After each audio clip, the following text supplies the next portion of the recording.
And that means that you have to oppose or suppress others to get to your values. That will never work. Right. And they can change.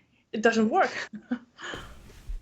Yeah, there is no, it's just opinions when it's people trying to impose moral rules on other people. It's just opinions. But if there's a higher authority, then there's something objective because it's outside of this. Yeah, and you have something over you that you have to be watchful for. Right. Outside accountability. Men. Yeah, outside men, just men, other men. Yeah. Yeah, I think that if we all have these 10 commandments, it's enough. 10 rules is enough, I think. We're down to 2 now in the New Testament. Love God, love your neighbor.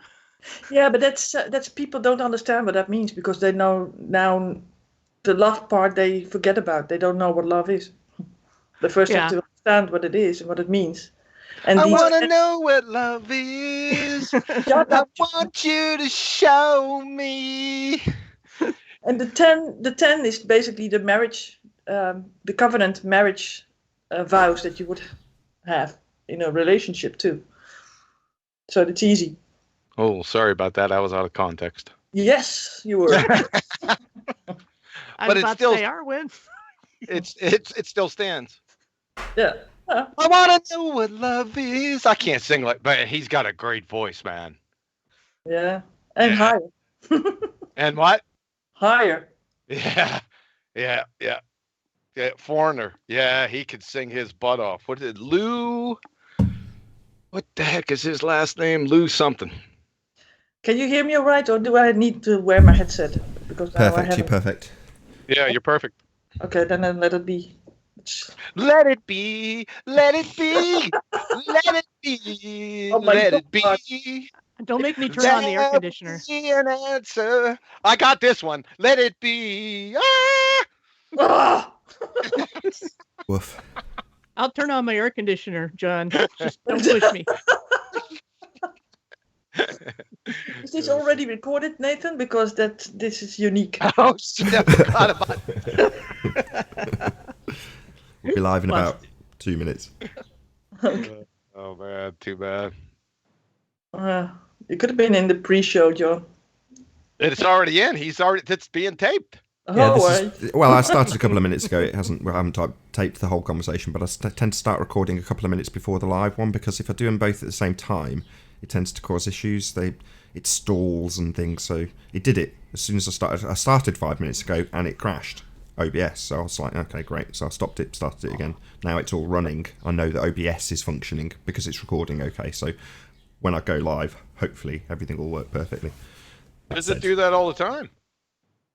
No, it's because I swap channels on a Thursday halfway through the show and then swap back on a Saturday to do BALLBUSTERS, and sometimes that can cause issues. Oh, I got it. Cool. I think we're ready to go. So everyone happy? I'm going to... sorry, right the hand to do this to you, but we're doing a presentation on the PC. I can't have you interrupting it on Discord, so everyone on Discord should be on server mute, hopefully. Cool. Everyone happy? Everyone ready to go? No, it's not time yet, is it? Oh, yeah, it is. Boy, time flies. Yeah, good.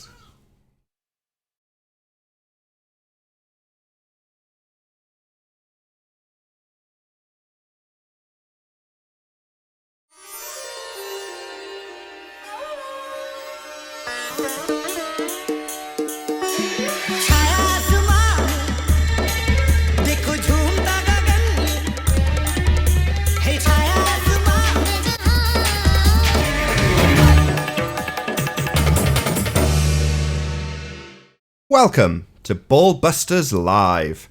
I'm your host, Nathan Oakley, and if you're new to this channel, or you've not done so already, then be sure to subscribe and hit the bell notification icon to keep up to date with the Flat Earth debate. If you'd like to support this channel, there is a super chat that runs alongside each of these shows while they are live. There's also a PayPal, Patreon, and crypto link in the info box below the video. If you'd like to join the community debate, then there's a link to nathanoakley.com also in the info box below this video. Joining me this evening is Quantum Eraser, Paula, and Betty. Very good to have you all. Welcome, one and all. Hello, hello. Good evening. Was ist los? What's this Have you- los? German now? So it transpires in the pre-show, although it probably wasn't recorded, that this is the favourite subject of several ballbusters. Not necessarily myself, although I do love the debating aspects of it, but we're going to be covering the creator versus atheism. So typically on ballbuster shows, when this subject comes up, although aspects have come up in other things that we have covered, we typically just say, in the info box, there's a link to creator versus atheism. It was done on a science versus scientism, the original name. That's changed a few times, so it then became science versus pseudoscience, which is far more appropriate. But nevertheless, that's where we typically direct people when it came to this discussion. So in this instance, we're actually going to go through it in a bit more detail and involve the Discord server. So what I will do while the presentation's rolling is stick a link to the Discord server in the info box below this video, so towards the end of the show you can join and present your opinions once the presentation is over. So first and foremost, a massive shout out to Eagle Plane and Anchor for hitting the super chat. Really appreciate your support, but hopefully we'll have a bit of a preamble discussion and then we'll get into the presentation. So who wants to go first? Paula. Seriously. Okay. You do it every week. I can think of stuff. So No pressure. No pressure. no, I think you're going to start, right? Well, we were already talking about it before the show began, about God and the Ten Commandments and morals and values. And I think that if people get to know God, then hopefully they can get these proofs first and then go further in their research to getting more into a personal relationship with God. That's my idea of it.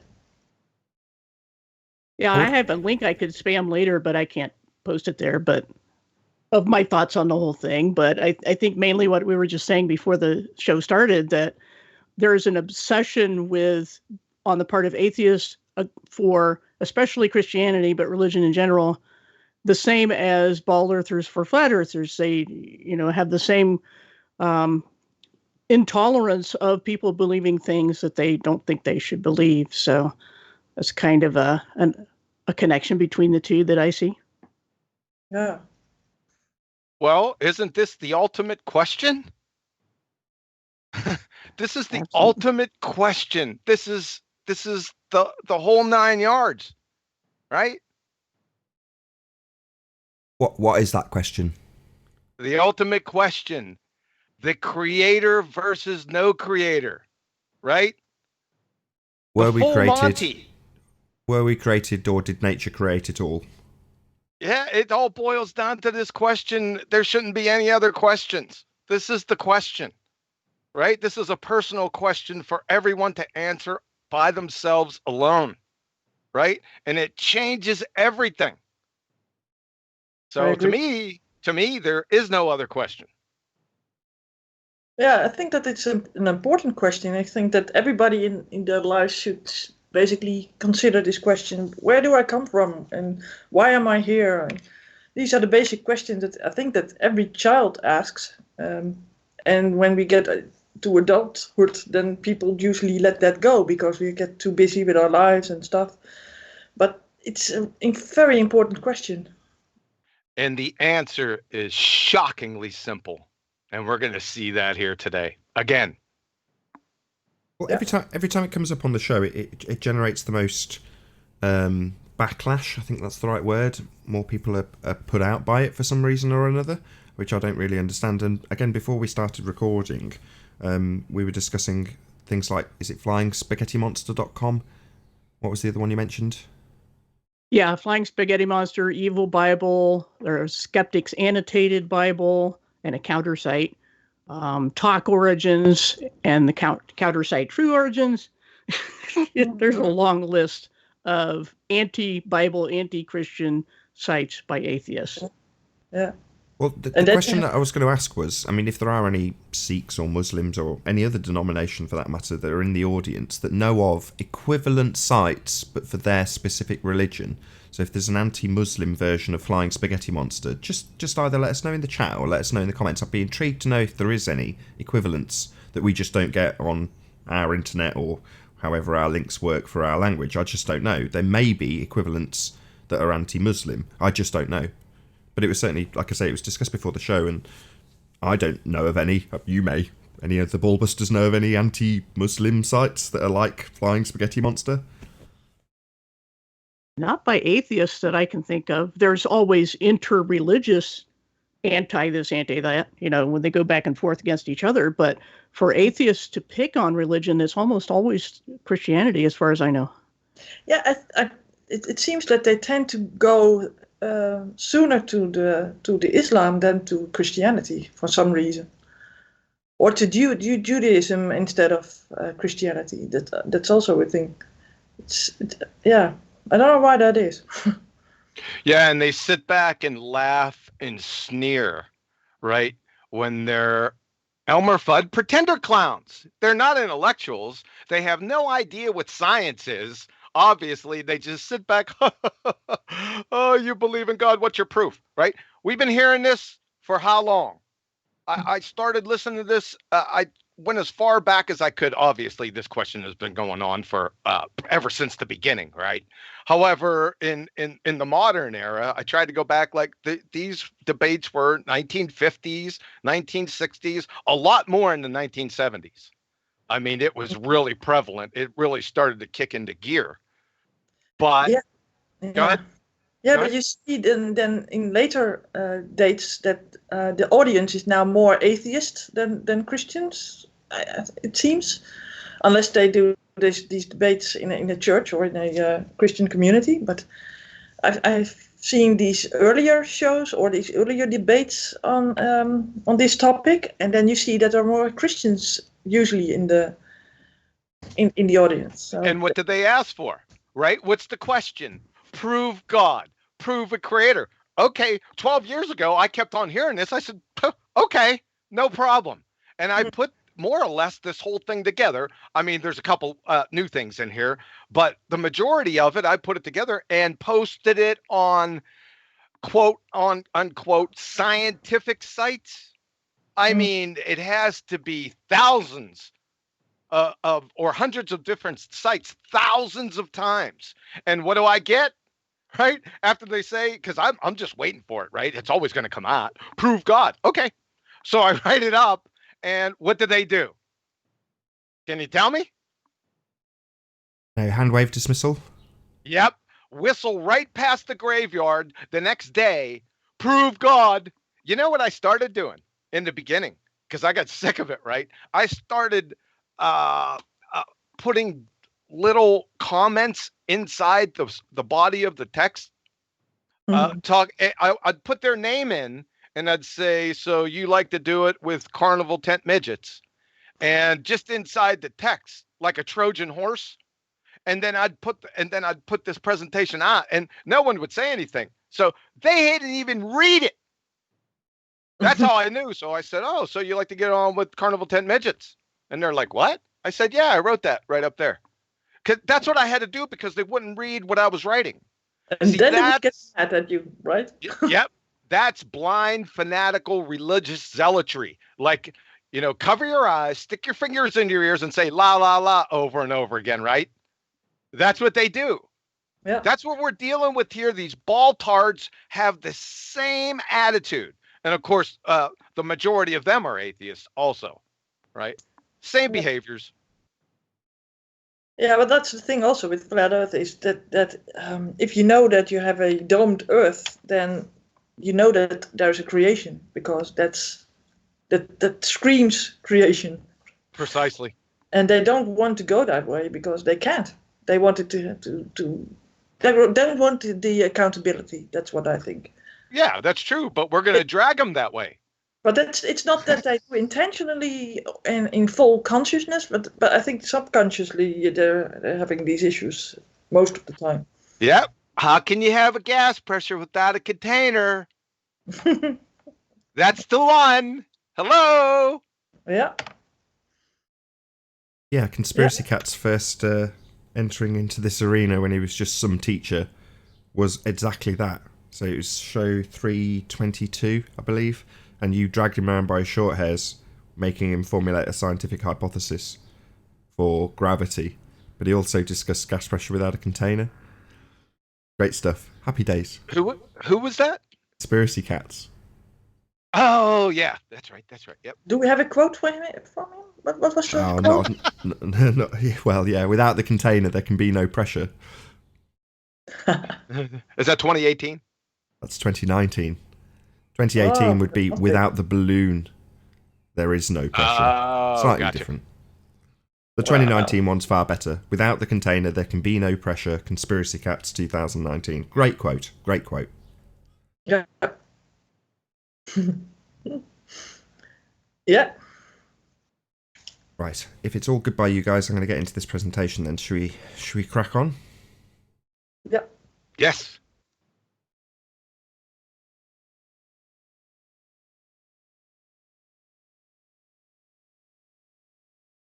Yeah, let's do it. Okay, Well, let's start right at the beginning. Creation, right? So, from Alexander Vilenkin, esteemed cosmologist, it is said that an argument is what convinces reasonable men, and a proof is what it takes to convince even an unreasonable man. With the proof now in place, cosmologists can no longer hide behind the possibility of a past eternal universe. There is no escape. They have to face the problem of a cosmic beginning. For Professor Davies, the universe can't have existed forever. We know there must have been an absolute beginning a finite time ago. So there's no question here. He didn't tell you why. So let's get to the reason why. And from the late Stephen Hawking, this argument about whether or not the universe had a beginning persisted into the 19th and 20th centuries. It was conducted mainly on the basis of theology and philosophy, with little consideration of observational evidence. This may have been reasonable given the notoriously unreliable character of cosmological observations until fairly recently. The cosmologist Sir Arthur Eddington once said, "Don't worry if your theory doesn't agree with observations, because they are probably wrong. But if your theory disagrees with the second law of thermodynamics, it is in bad trouble. In fact, that the universe has existed forever is in serious difficulty. That means, let me translate that for you, pummeled with the second law of thermodynamics. The second law states that disorder always increases with time. Like the argument about human progress, it indicates that there must have been a beginning. Must have. No doubt about it. Right? Yeah, so now look what we have here. First, we have to establish whether there was a beginning or not. And we got some heavy hitters. Alexander Vilenkin, Professor Paul Davies, and the late Stephen Hawking. Now, these guys are hostile witnesses.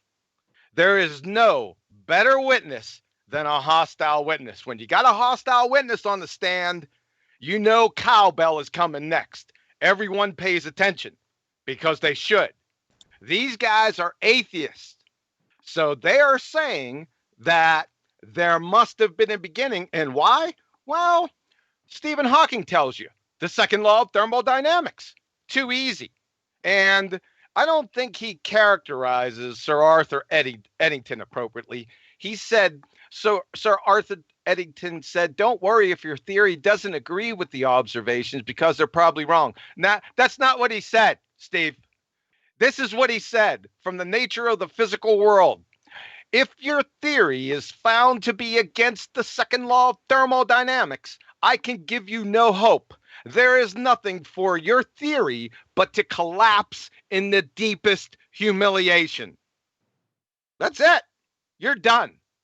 And this establishes a beginning. So, atheists, it's all downhill for you from here. Got it? Thanks. Can I add a quick comment? Or can I give a quick request? Please, for those who may not understand, so that this video stands in isolation, just briefly summarise what the second law of thermodynamics is, just so people have a good understanding as we go forward.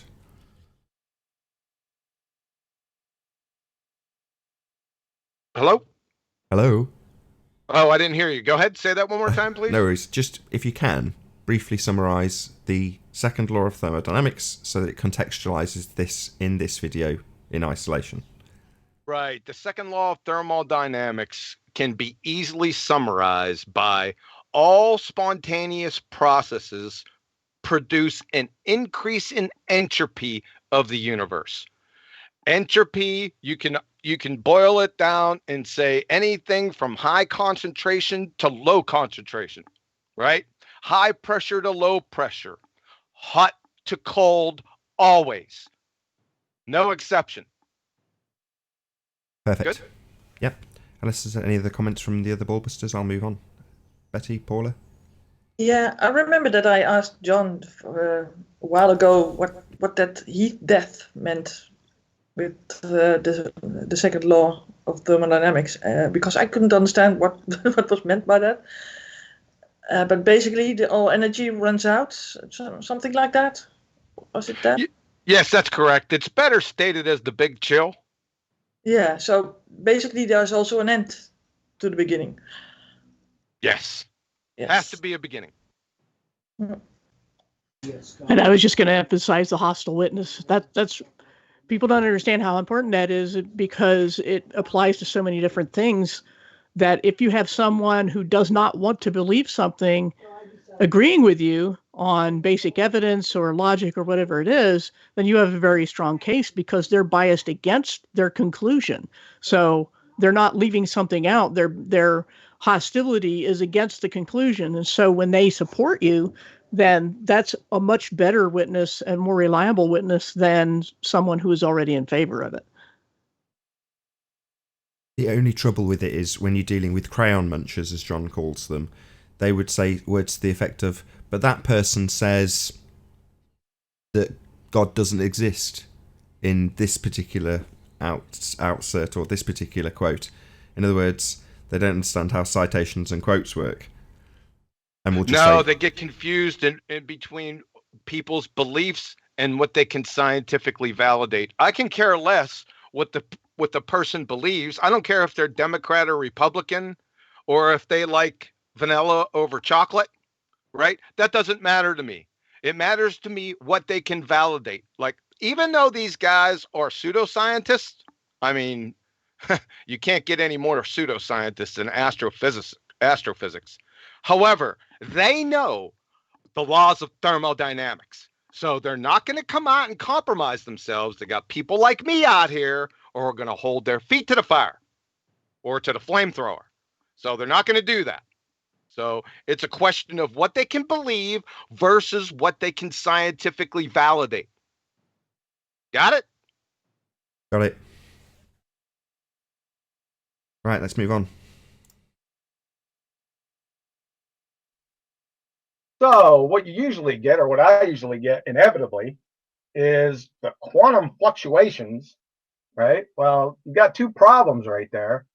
One, you need a quantum vacuum. That means you need a universe in the first place, and you're not getting any quantum fluctuations without a knower of the existence of the which path information. So that one's done. And the Big Bang fairy tale, I mean, it's number one, it's not a scientific theory to begin with. Number two, where'd you get the singularity from? All right. So, like I said, so everyone must be a creationist. The only question is, or who or what caused it, right? Now, this is critically important. There are only two possible answers, that is, ontological primitives, to that question. Only two worldviews that can be held to account for how we, the universe, and us are here. That is nature or intelligent agency. That's it. From George Wald, Nobel laureate, medicine and physiology, he's gonna lay it out for you real quick. The reasonable view was to believe in spontaneous generation. The only alternative is to believe a single primary act of supernatural creation. There is no third position. So let's break this down. Number one, the reasonable view was to believe in spontaneous generation, that is nature or unguided. The only alternative, a single primary act of supernatural creation, God guided. There it is. That's it. There is no third position. So the true dichotomy is nature versus God. Period. End of story. Now, if you outright refute or rule out one of those choices, then based on the laws of logic, you ipso facto must believe the other. It's called a disjunctive syllogism. It's a logical argument of the form that if there are only two possibilities and one of them is ruled out, well, the other one then must therefore be true. Real easy. There they are, right there. It's either natural phenomena or intelligent design.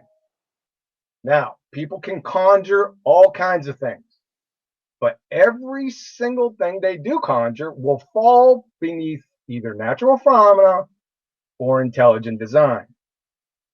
The most common one I get is, the aliens. It has to be aliens. Well, are they intelligent? Yeah, so they'll fall under intelligent design. And furthermore, that's not really saying too much because you just kick the question or kick the can down the street. Because then the next question is, well, how were the aliens created? Was it intelligent design or natural phenomena? So that it ends it right there. This is critically important to understand. And it makes it real easy from here on out. This also pummels the God of the gaps appeals or an argument from ignorance fallacy, right? Because there are no gaps. It's either intelligent design or natural phenomena. That's it. And it pummels the presupposition appeals because everyone has a presupposition. The atheist presupposition is that there is no God or creator. So therefore, their presupposition is natural phenomena or nature created us. So that kind of cracks me up when they call me a presuppositionalist. Well, so are you. It exposes the entire charade right on its face. Okay. Yeah. So we got the most important ones, right? The ontological primitives. This sets the stage. And it's real easy from here on out because essentially I can stop right here. And the second point was you always hear this, right? People complain about Christians being presuppositionalist. I mean, you got to be some kind of special retard to not understand that you're one also, because your presupposition is nature created us, right? It baffles me, truly baffles me. That's it. I like the where'd you get the singularity from? Because the last time this came up on one of the other, I think it was on one of the other BALLBUSTERS, they tend to start at that point, don't they? Yeah. Yep. Have to.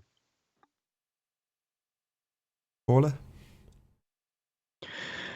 Yeah, that's the thing they keep repeating because they don't know what else to do. That's their eternal fallacy, is just to keep asserting that it must have happened some unnatural or natural way, or they push it away from where anyone could examine in space and time and whatever they want to imagine. They push it away where you can't check it. And a single past event like the singularity exploding can't be examined. It's one-off. It's done. You have to use forensics to determine, and you can use current scientific laws, but you can't say they were different back then. That's special pleading again. And there's just no escaping a fallacy no matter which way they turn. It's an indefensible position. I think we had that from Kosho on one of the shows, didn't we? And he was like, well, maybe the physics was different back then. We just don't know. Yep. Special pleading fallacy. Exactly. Anything to add, Betty? Yeah, I think that guided and unguided are key words too, instead of natural and the other. Because guided means that you need an intelligent agent to do stuff, to have thought about it and to have acted upon it. We all know that if you do nothing in your life, nothing gets accomplished. We have to think about it, put action into it, and then it becomes something. And without it, there's nothing, because there's no intent. There's no intent to doing anything. And therefore, there had to be a primal mover, so to speak, that would do that would set things in motion and have the intent and design things for us to work with, like the very dirt that we live on. And I have that joke. I've told it, I think, a couple of times. Let's have it. Let's have it. Right? Yeah, let's have it. Yeah, so you have these scientists that say, well, God, that say to God, well, I don't need you anymore, God. You can go. Just let us take over. And then God says, well, let's check this. And we both make man, and I'll let you begin. And then scientists say, okay, that's good. And they go to the ground, pick up some dirt, and then God says, well, whoa, what you gonna do? Pick your own dirt, make your own dirt, right? So if you tell that joke, everybody will snicker. But also the complications of that joke are great, because the very thing that we live on, the very things that we work with, are already designed for us to work with. And that's why I say, when people say, well, I don't see God, I don't have any existence, see not the existence of God, I say, well, look around you. I mean, we have things that we see, the things that we can work with. And that's beautiful. And so that's one of the arguments that I usually tell people. And the other thing is, if you see pyramids in the sand, like in Egypt, you don't think that sand, rock, and water and wind will have made that. You know that there is a designer. You don't need to see the designer to know that these pyramids are being made by an intelligent design. So that's it. Not to mention the fact that in order for there to be a singularity that explodes and certain things happen, they have to have physical laws. Well, where did the physical laws come from? Did they arise out of nature?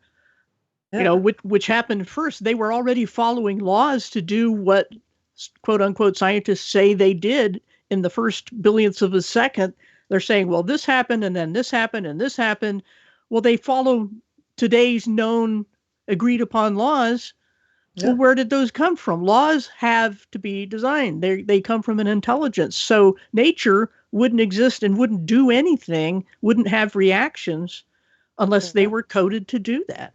Yeah, like the computer program, right? We are merely the avatars of that computer program, but the designer is outside the system doing things. Yeah, so we can only wonder what the designer outside our computer program looks like and what its attributes are, but they will always be greater and more than we can ever comprehend. We cannot make God like us, because he's not. He's more. And I think it was Stephen Jay Gould, wasn't it, who made a computer program that he thought proved that if you took some random characters and ran them through certain iterations, that you would come up with these comprehensible English sentences, ignoring the elephant in the room, which was, first of all, you wrote a program. Second of all, you gave it rules to follow in how to do these quote unquote random things. And third, you told them what the letters were to start with. I mean, how is that natural and unguided? You get your own letters. Get your own letters, right? Yeah. Yes. That's right. That's right. It not only speaks to, well, where did the laws come from? No. Where did the matter come from? Back to Betty's point, get your own dirt. That screams from the mountaintops quantum mechanics. Screams it. Is that the next bridge to the next topic? Yeah. That topic's coming up here shortly. I don't know about an upcoming bridge shortly, but it's going to get there. Okay. Like I said, therefore, the atheist creator must be matter or nature, and that is philosophical naturalism or realism. If your choice is nature, you kind of have some big problems. Number one, matter cannot create itself, because that would mean it existed prior to its existence. That's logical seppuku. And from Professor Bernard D. Espignon. Listen closely, folks. The doctrine that the world is made up of objects whose existence is independent of human consciousness, that is, mind-independent reality, or philosophical naturalism, realism, that's atheism, turns out to be in conflict with quantum mechanics and with facts established by experiment. It's over. It's over right there. That is, matter is derivative, the consequent, and consciousness or knowledge is primary. That is the necessary antecedent. Simple as that, folks. Yeah, it is. Just as simple as that, folks. It's over right here. Everything else following is just barely palpable background noise. I mean, and all you have atheists do is whistle past the graveyard by this. Oh, quantum mechanics is spooky. It's mysterious. Nobody knows anything about it. Yeah. I mean, you got to be a crayon munching retard. We know about it. We use the technology. We know this. You have complete idiots telling you that they don't know about it when we do know about it. And you're going to find it at the end of the presentation where they knew about it back in the 1920s at the beginning. Clowns.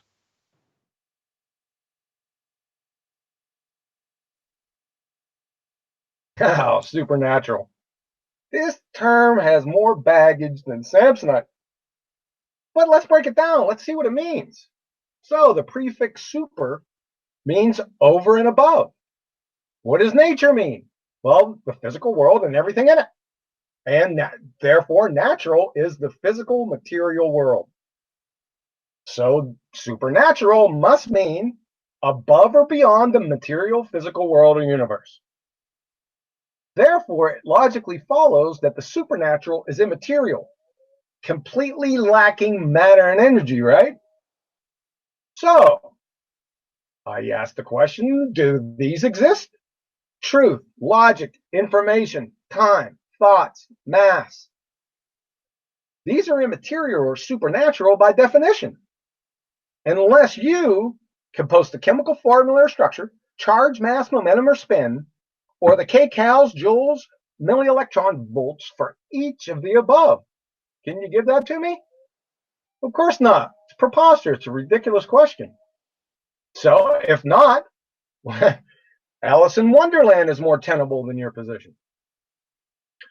Moreover, in an atheistic worldview, that is, philosophical naturalism or realism, that's scientifically falsified, by the way. We'll get more into detail into that here in a few minutes, which has its bedrock foundation that the physical material world is all that exists. How on earth can the immaterial exist without violating the law of non-contradiction? That is, how can the material physical world be all that exists and have the immaterial exist? Right? It's a right in your face contradiction. Like I said, the truth, logic, information, time, thoughts, math are again by definition supernatural. So if you're an atheist and you believe in these, then you must be a supernatural atheist, right? Now that'll give married bachelors a run for their money. Essentially, what atheists are doing, which is really incomprehensibly absurd, they're adopting the Christian worldview by using the immaterial, thoughts, truth, logic, and information, using the very tenets their religion must deny the existence of as the vehicle or medium to present evidence against the very thing they can't believe in, a creator, the Christian worldview. See it? Logically, it's a hammer meets C4 fire scenario. It makes a $6 million man crash and burn look like a fender bender. It's tantamount to attempting to falsify air, all the while breathing in vast quantities to reach the invalidation. Therefore, every atheist is a presuppositional kleptomaniac because they're stealing my worldview. Stop stealing and using my worldview to clumsily attempt to falsify my worldview, please. Presuppositional kleptomaniacs. Every single one of them. And I just showed you why. This supernatural argument is a death blow. I just sit back and wait for this word. It's a trigger word. Because it's eventually, you know, it's coming up. You know, we got supernatural bird's nest. You know, it's coming up. So, so hashtag supernatural bird's nest. So like I said, I just sit back, any forum, it doesn't matter. This is coming up, and you know what's coming behind it. My flamethrower. That's it. Flamethrower? Yep. It's a Samsonite flamethrower. Because it carries more weight? I don't know. Can you get out of this argument? They're forever, they're stuck. They try because they think that they also have the right to supernatural somehow. There are atheists that believe in the supernatural. Yeah, and there are married bachelors too. And achromatic rainbows, yes, we have military intelligence, yes, we have all those too. Yeah. Yeah. It's amazing to me that they can, but they hold two contradictory positions. It's doublethink and doublespeak again in these arguments. Exactly. You got it. Yeah, they hijacked that too, and they say that they have moral values. Yeah, because they were installed upon people. So we all have them, but they try to hijack that and say that they can make better moral values and laws and rules, right? So I think they can do better. I think I've seen a sort of a summary, different kind of set of rules instead of the 10 Commandments, for example, and they didn't cover everything, I think, but they think that that's more coherent than the 10 Commandments, and they try to make their own rules. That's basically it. Well, 10 would be enough. Yeah, do what thou wilt, right? Yeah, but if they say basically, like I said a little bit before the show began, that they can make their own rules, right, and do it just what they want. But if everybody does that and make their own personal rules, then it will be chaos. I mean, I could say a red light is going through it, and another says, well, you have to stop. And so then everything gets convoluted. And I think that now we live in a world where we can see that more and more, that people we have to have so many laws and rules now that if we only would have agreed with the 10, then we would have been done with the 10. That's good enough. But now we have law books full of anything that you can think of because it gets so convoluted. But it's way off topic now. But yeah. Yeah, being able to falsify is something is their own agreed upon rule that if something is scientific, you have to be able to falsify it, and it's utterly impossible for the natural to falsify the supernatural by its own definition. It can never do that. And they think that because they can come up with a story that makes sense to them that's purely natural, then it must be true. This is another fallacy where they exclude all other possibilities. But science says not only do you have to say something's possible, you have to rule out everything else. And they can never do that. It's an impossible corner they painted themselves into. Yep. Yeah. Nathan? I've got nothing to add. I'll carry on with the presentation. Information, the bully on the block. This is critically important to understand. All of the actual sciences, physics, that is quantum mechanics, genetics, biochemistry, are all information sciences. Why? Well, information is more than just a description of our universe and the stuff in it. It is the most basic currency of existence, occupying what theorist Paul Davy terms as the ontological basement of reality. Well, Professor Davies is close. He's one step away. Information, as I said, is the consequent of its necessary antecedent. The knower, or an intelligent agent, can't have information without an intelligent agent. We're going to see that here in a couple minutes. Information, let's define it. This is real easy. Information, the communication or reception of knowledge or intelligence. Just that simple, folks. That's what it is. Codes make up 99.9% of it. From Grunwald and Vitania, algorithmic information theory. And we all know this, but let's let them say it. We repeatedly consider the following scenario. A sender, say A, wants to communicate or transmit some information to a receiver, say B. The information to be transmitted is an element from some set X. It will be communicated by sending a binary string called the message. When B receives the message, he can decode it again and hopefully reconstruct the element of X that was sent. This is very important. To achieve this, A and B need to agree on a code or a description method before communicating. Because if they don't, it's all going to be noise, right? And is it possible for inanimate matter, that's atoms and molecules, to make agreements and communicate with each other? I don't think so. So for information, as we can see, I highlighted a few terms up here. What do we need?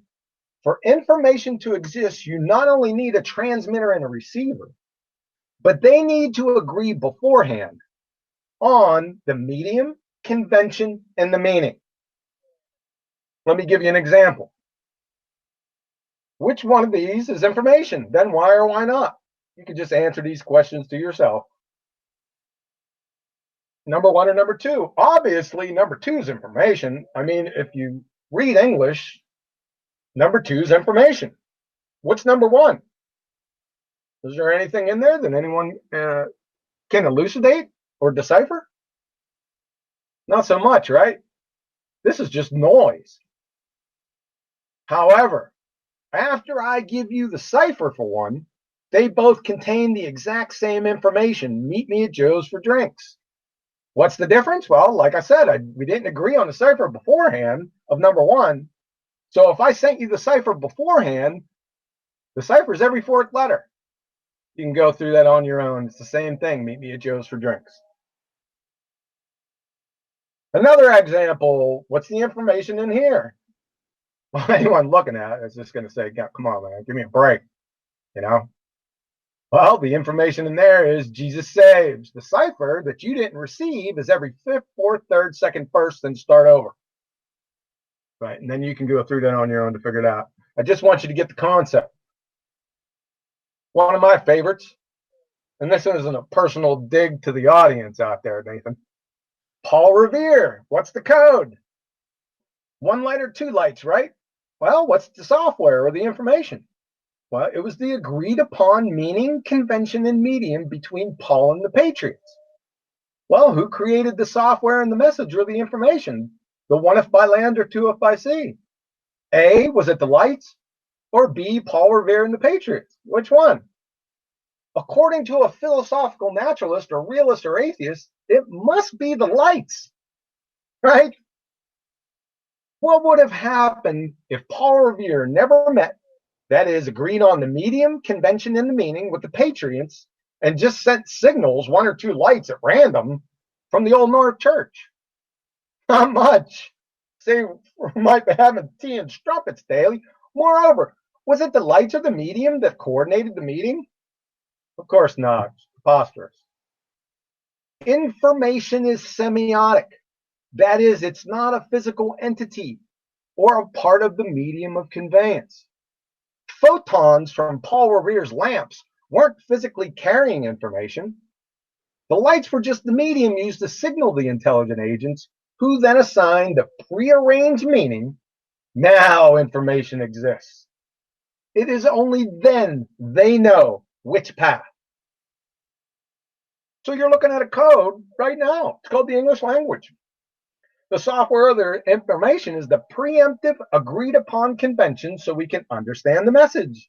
It's semiotic. Without meaning, convention, and agreement, there is no information. And you just seen a perfect example of that with my examples above. It's utter noise. Code, information, software is always, ever sourced by an intelligent agency, without exception. So it's not only important to know what information is, but it's critically important to know what information isn't. Your interpretation of the physical effects or the consequences of the existence of inanimate objects is not information. It's your imagination.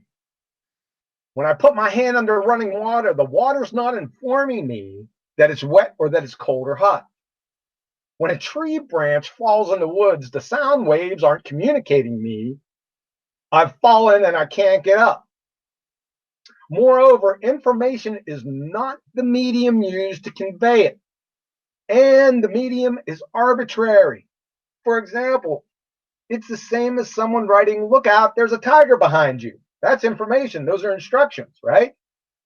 Well, I can write it in just about anything, any medium. Chalk, sand, Cheerios, Etch-a-Sketch, M&Ms, 3/4 inch nuts. I can go on for quite a while here. It's arbitrary. It doesn't matter. And atheists have another big problem with information, because information is neither matter or energy. Well, their worldview states that only matter or energy exist, right? From Norbert Wiener, professor of mathematics, MIT, information is information, neither matter nor energy. I mean, he said it. Everyone, we know this, prima facie. So, how on earth can atheists even account for information existing in their worldview? If you're a philosophical naturalist, realist, or atheist, the bedrock foundation of your religion, like I said, is that matter or energy is all that there is. So pray tell, if information is neither matter nor energy, and your beliefs dictate that matter or energy is all there is, well, then you're in what we call the industry screwed. Married bachelors are more tenable.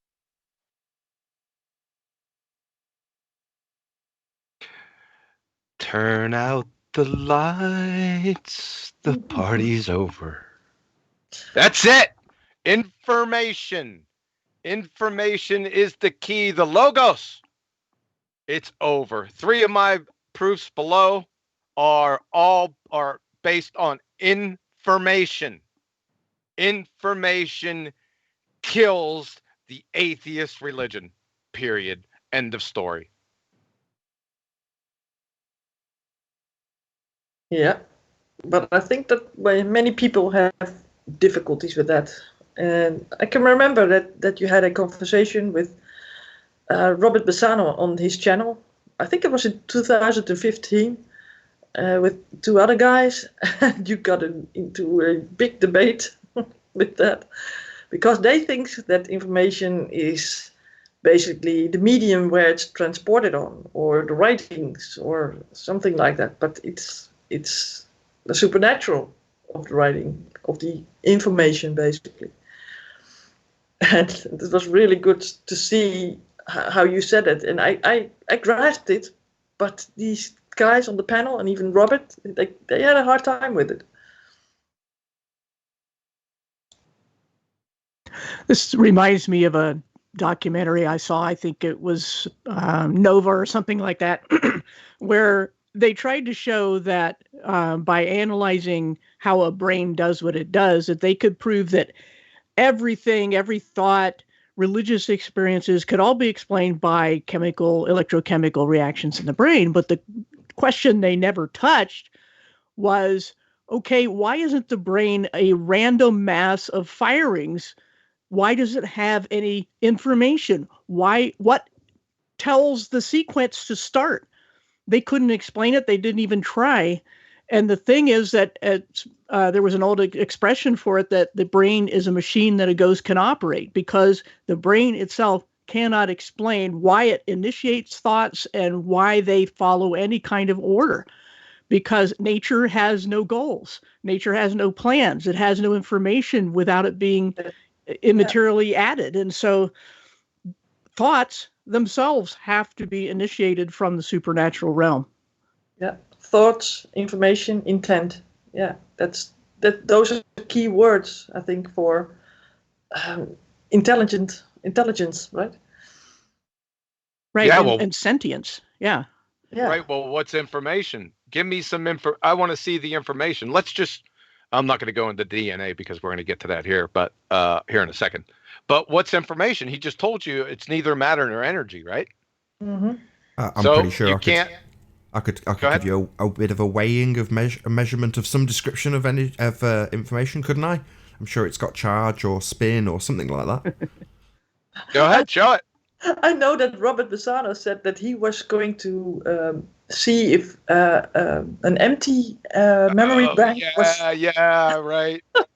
was lighter than a full memory bank, because then that would show that information had weight to it. I'm sure that concept.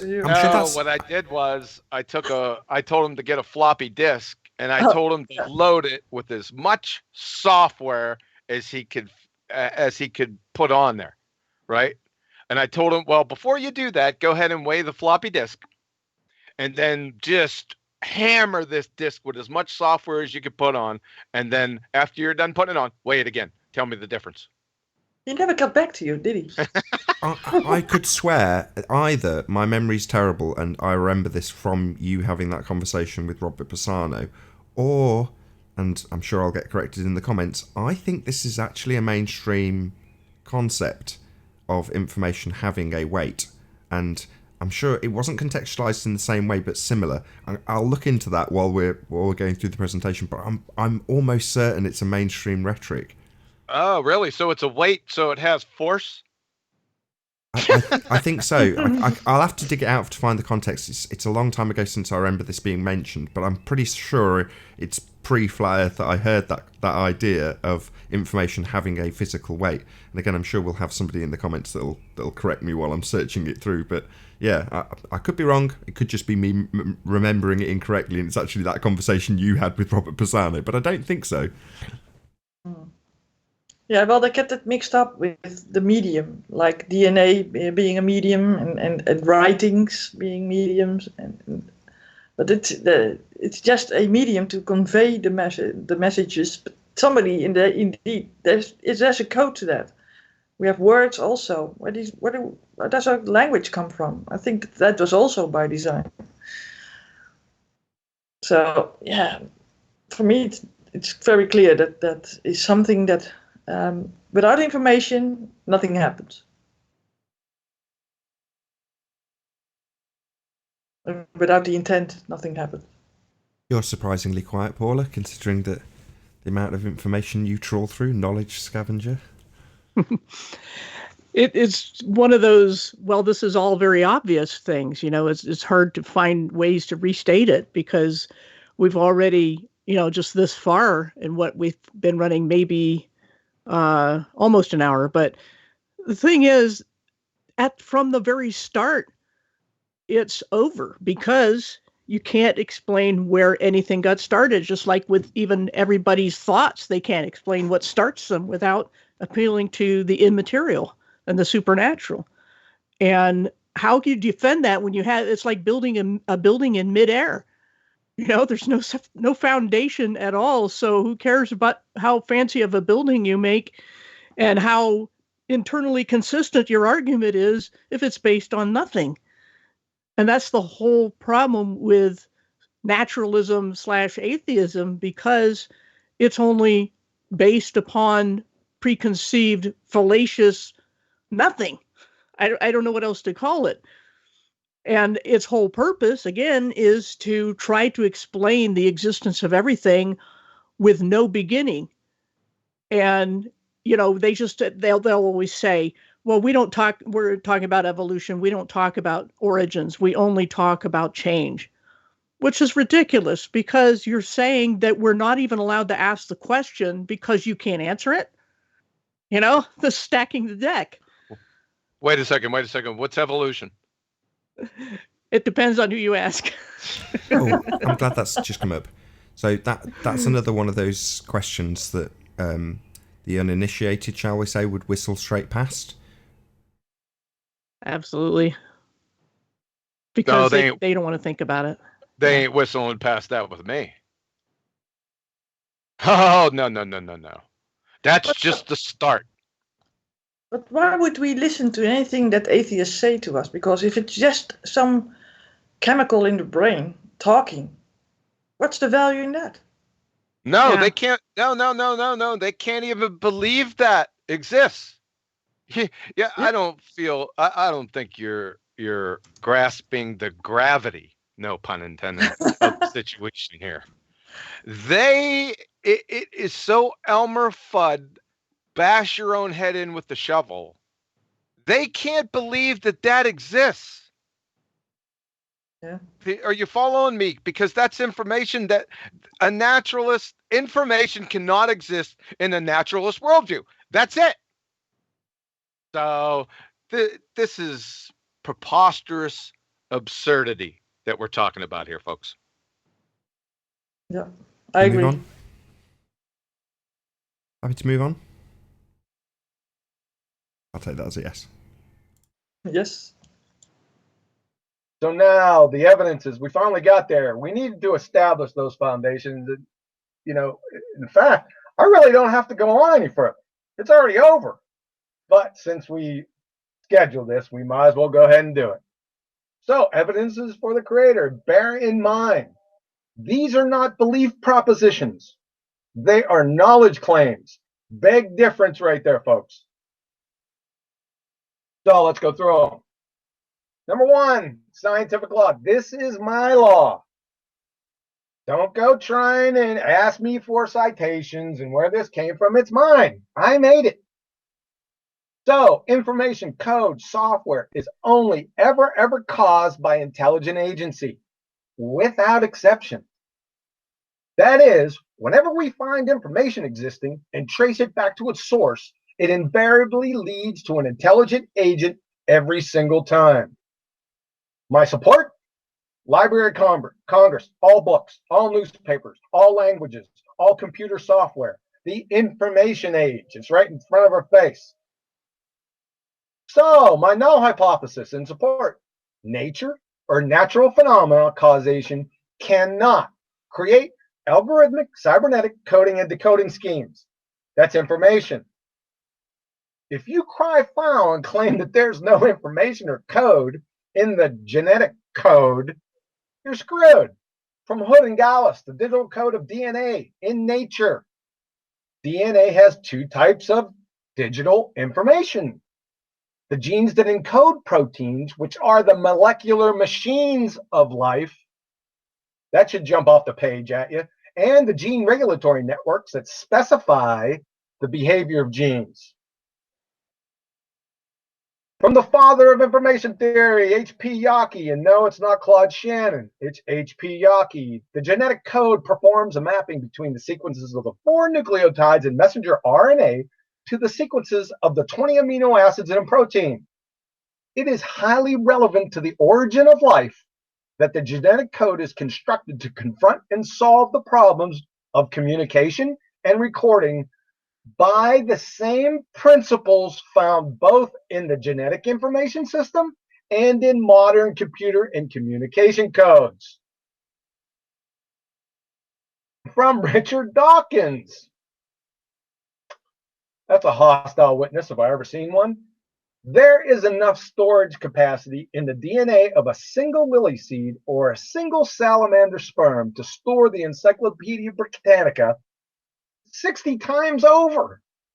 Some species of the unjustly called primitive amoebas have as much information in their DNA as 1,000 Encyclopedia Britannicas. So I have roughly about 1.8 million more in support if you need them. So, my position, the null hypothesis. Nature, natural phenomena, causation cannot create algorithmic cybernetic coding and decoding schemes. That's DNA transcription and translation. It's all information based.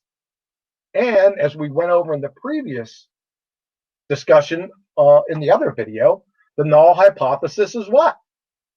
Well, it's the default. We will accept the null hypothesis if you fail to provide sufficient evidence for the alternative hypothesis. So, the alternative hypothesis, your position, which you have to provide evidence for to refute this, because it's the default. Nature, natural phenomena causation can create algorithmic cybernetic coding and decoding schemes. Right? Best wishes. So essentially, you must show ink, paper, and glue molecules authoring technical instruction manuals or blueprints. That's what you got to show to overthrow my null hypothesis or to reject it. Now, the ink, paper, and glue molecules is analog to ribose, nucleobases, and activated phosphates. The technical instruction manual or blueprints is DNA. If not, therefore a creator. Period. Essentially, the syllogism. Code contains information, such as a book, Morse code, DNA, instructions, etc. Information is only created by authors. That's intelligent agent. DNA is a code, therefore DNA has an author.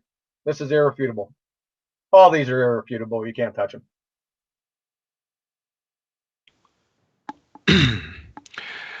Turn out the lights. The party's over. That's Good night. It's one of those things that you end up getting totally interrupted, like I've just done when you say ink, paper, and glue. You can normally get that far when you're in discussion and someone will just interrupt you, so you don't get the full point in. So it's nice to have it fully uninterrupted. Yeah, they can't handle that. You can't handle this. I mean, it's.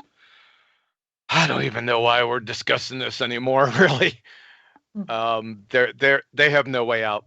There's no way out for them because it's all based on information. It all goes back to the previous discussions. That's it. People like to argue that consciousness, whatever you want to define that as, arises from nature as well, and that's utterly impossible. It's the other way around. You've been laying out all their own scientists saying as much, saying that these things are caused by consciousness, not causing consciousness. And they want to have their cake and eat it too, basically. They want there to be consciousness and high and lofty morals without acknowledging that nature itself could never come up with that, because nature has to start with being coded to do anything, to exist. Like you said, no way out of it. And I expected you to sing "You Can't Touch This," but hey, you know. Yeah. So what they're saying is that consciousness is an emergent property of matter, right? Right. This is so unbelievably absurd. It's tantamount to saying copper and iron ores, or that the 429 Super Cobra jet Mustang engine is an emergent property from copper and iron ores. I mean, it's not ridiculous. So, got. Yep. Next one's quite a short one too.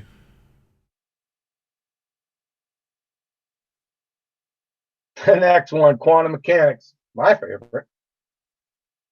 So, let's observe a phenomenon. Photons, elementary particles, atoms, molecules exhibit both wave-like and particle behavior. Sure you see that part, wave-like. Alternative hypothesis. If the which path information is known or can be known, then we will observe no interference. That is, wave function collapse. That is, matter existing. The independent variable is inside the experimental setup. It's known versus unknown paths. Dependent variable is matter existing. The null hypothesis. So if the which path information is not known and never can be known, then we will observe interference. That means the wave function is intact. That is no matter. So with the experiment, which ones of the thousands without exceptions would you like? From Zhao Sung Ma, quantum erasure with a causally disconnected choice from the preceding National Academy of Sciences. They say the presence of path information anywhere in the universe is sufficient to prohibit any possibility of interference. It is irrelevant whether a future observer might decide to acquire it. The mere possibility is enough. Therefore, the lack of which path information anywhere in the universe is sufficient enough to prohibit any possibility of wave function collapse. That is, no formation of matter. You don't have matter without a knower first. From Yunhoo Kim, my namesake, a delayed choice quantum eraser. This experiment is the undisputed. And if you want to see a full exposition, a detailed exposition on this experiment, stop by Cathexis's channel. I think it's episode 4, Quantum Physics. The authors show not only that knowledge of the Witch path information solely collapses the wave function, but can accurately predict future actions of wave-like and particle behavior after the signal photon is registered and before its twin idler has arrived. That is, quantum mechanical phenomena transcend time and space. Good night, Einstein. As an ancillary benefit. In conclusion, this experiment unequivocally validates knowledge or knowing of the Witch path information alone causes wave function collapse. B, decoherence, that's physical interaction with measuring devices, does not cause wave function collapse. And C, QM phenomena transcend time and space. That is, space-time has no meaning in quantum mechanics.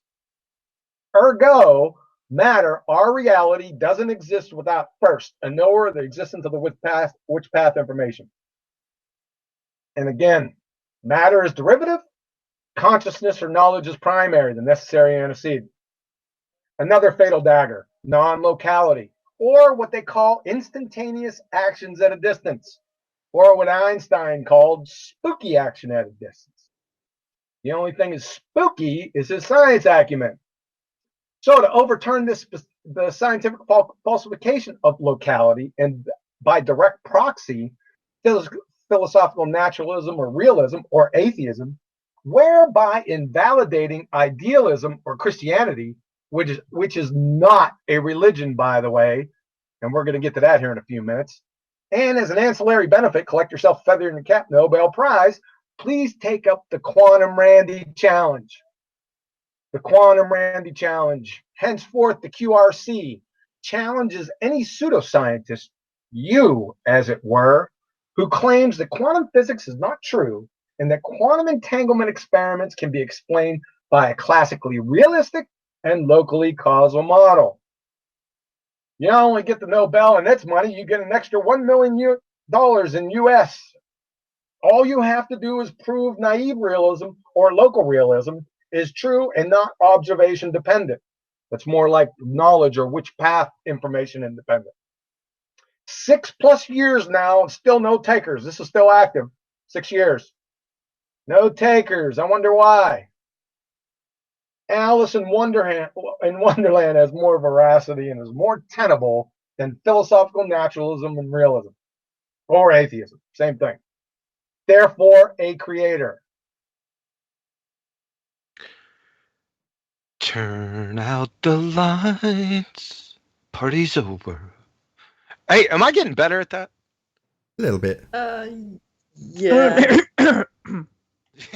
Yeah, you've often expanded on that example where you gave the scenario where there's the information lost to a fire. Yes. I don't know if that comes later in the presentation as well, so I don't want to get you to just do it twice. No, it doesn't. Quantum mechanics. I end with quantum mechanics here when we move on to different subjects. But yes, and that's what the quantum eraser with the causally disconnected choice spoke to. The presence of path information anywhere in the universe, that is, it's existing anywhere in the universe, is sufficient to prohibit any possibility of interference, right? That's what it's speaking to. It doesn't matter whether a future observer might decide to acquire it. The mere possibility is enough. So as long as that information is existing somewhere, right, you're good to go. If it can be retrieved or it's retrievable, then no interference. But as soon as that path information is gone, good night, Irene. All you got is interference. Good? Yeah, perfect. Yep. Right, it's actually this one that was a short one, not the last one. This is a quick one. The laws of thermodynamics. First law of thermodynamics. The total amount of mass or energy in the universe is constant. That is, nature or natural law cannot create or destroy matter or energy. The second law. The amount of energy available for work is running out. The universe is moving inexorably to maximum entropy, or what they call a heat death, or the big chill. If the total amount of mass or energy is constant, and the amount of usable energy is decreasing, then the universe will end. The heat death, the big chill of the universe. Therefore, it had a beginning, creation, and not the Big Bang pseudoscience train wreck. So, since the first law states that nature or natural law cannot create or destroy matter or energy, and since the universe had a beginning, see the second law, and since there are only two choices, nature versus intelligent design, for the how of that beginning, and since matter and nature can't pre-exist before its existence, then poof itself into existence, and then before that, poof itself from nothing into pre-existence, therefore a creator. The prosecution rests. Well, there is actually quite a bit more. Yeah, just for this one, man. I'm going to continue to go on. I mean, I'm happy to take some comments on that, though, if Betty or Paula have got anything to add. Not really. This is the same problem of nothing to go on for the anti-theist side. Betty, if not, we'll move on. I think that we said it in the beginning, the things about the laws. So, yeah. Exactly. Yeah. So, Yeah, I was going to say the same. We did cover this right at the beginning, but yeah. Okay, we'll move on. Too easy. Let's summarize this thus far. Number one, the universe had a beginning. Number two, the universe is made of matter. Number three, matter is the consequent. A knower is the necessary antecedent. See quantum mechanics and the laws of thermodynamics above. Four, therefore, a creator. Real simple.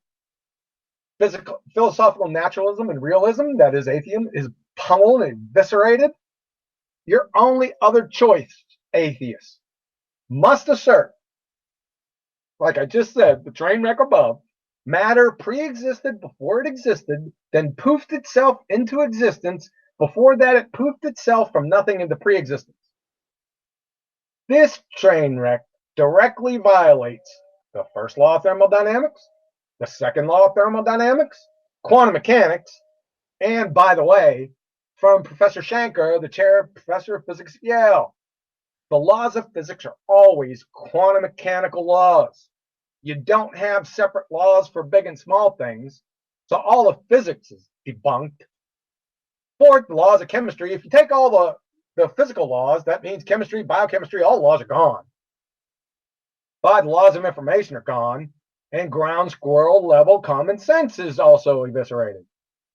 And isn't this dumpster fire not only belief without evidence, but belief in the face of contradicting evidence?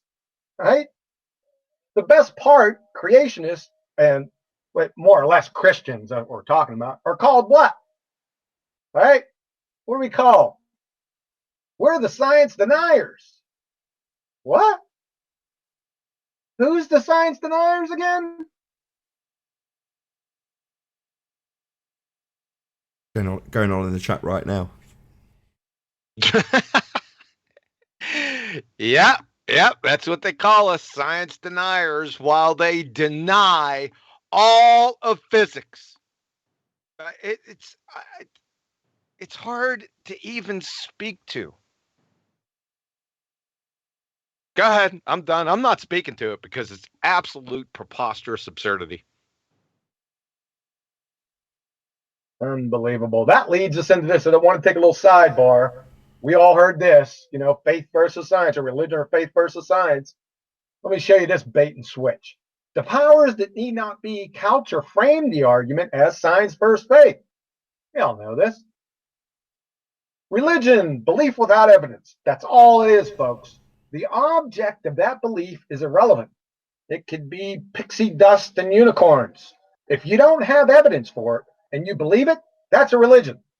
It's synonymous with faith. Belief that does not rest on logical proof or material evidence, right? That's from the American Heritage Dictionary in 1991. Verse science, the scientific method, or as it seems to be. We're going to flesh it out here in a second. On its face, it's a proxy or a juxtaposition on the methods, right? Faith, the method, is belief without evidence. Like I said, that's factually incorrect. We'll get to that. Verse science, the method.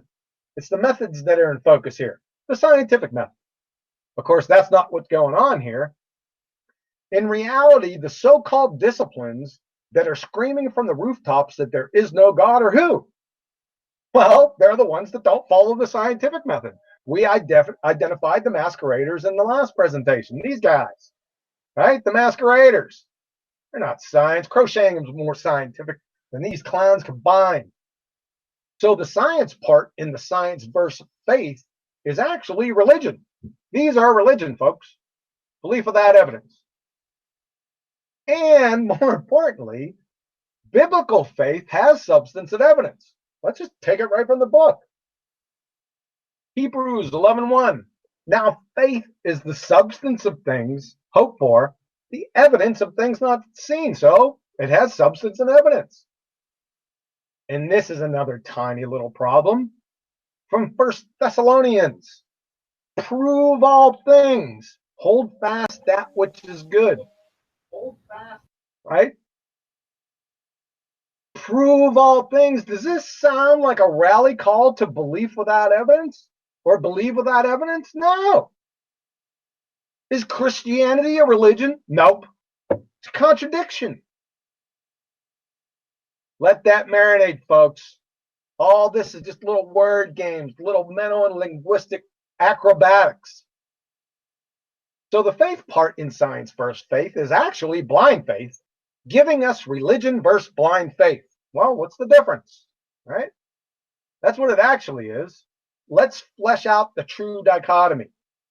Back to these again. Atheism directly violates the first law, second law of thermodynamics, quantum mechanics, laws of chemistry and biochemistry, laws of information, and ground squirrel level common sense. And like I said, isn't this dumpster fire not only belief without evidence, that's religion, but it's belief in the face of contradicting evidence. This is willfully blind, fanatical religious zealotry, right? Who fell for this false dichotomy, science versus faith? So in reality, the true argument actually is this guy. Scientifically falsified fanatical religion, pseudoscience, versus intelligent agency God. There's your true dichotomy, folks. Let's get ready to rumble, right?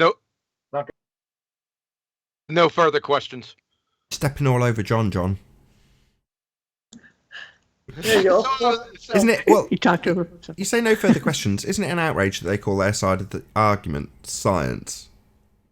Yeah, that's how they fool you. It's just a little bait and switch with no substance whatsoever. It's just little linguistic games. That's all you see. If you go onto the forums, you'll have whole forums based on science versus faith. That's the title. I go to the moderators and then to the owners of the site and then engage them. That's what it's come down to, because it's really just, like I said, second grade linguistic word games. That's it. But the reality is typically going to be, well, at least with you, pseudoscience versus science, right? Yeah, that's what it is.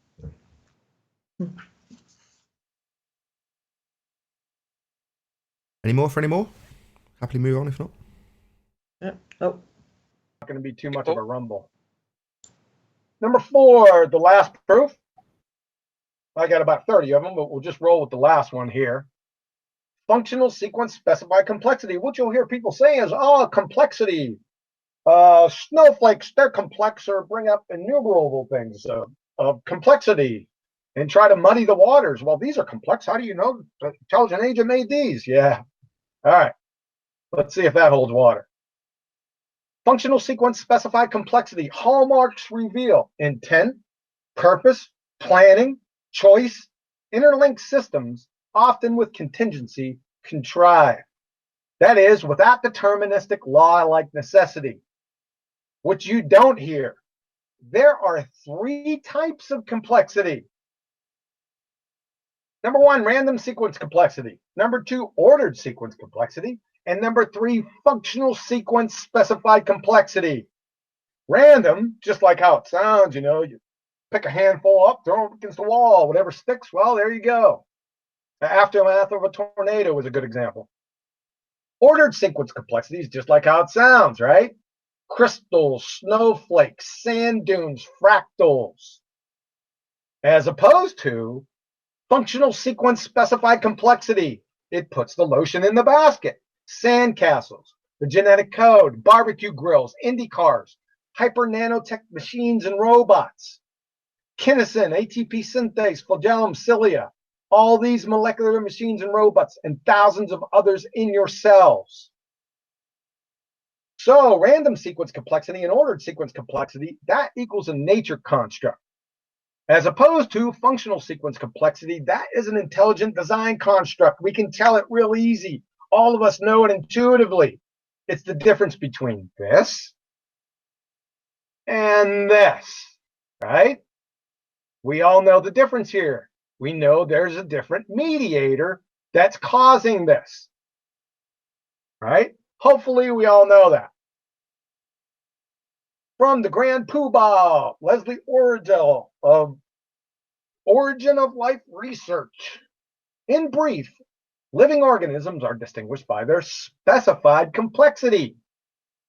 Crystals are usually taken as the prototypes of simple, well-specified structures because they consist of a very large number of identical molecules packed together in a uniform way. Lumps of granite or random mixtures of polymers are examples of structures that are complex but not specified. The crystals fail to qualify as living because they lack complexity. The mixtures of polymers fail to qualify because they lack specificity. From H.P. Yockey again, the attempts to relate the idea of order with biological organization or specificity must be regarded as a play on words that cannot stand careful scrutiny. This is what this whole game boils down to, folks. It's just play on words, incoherent plays on words.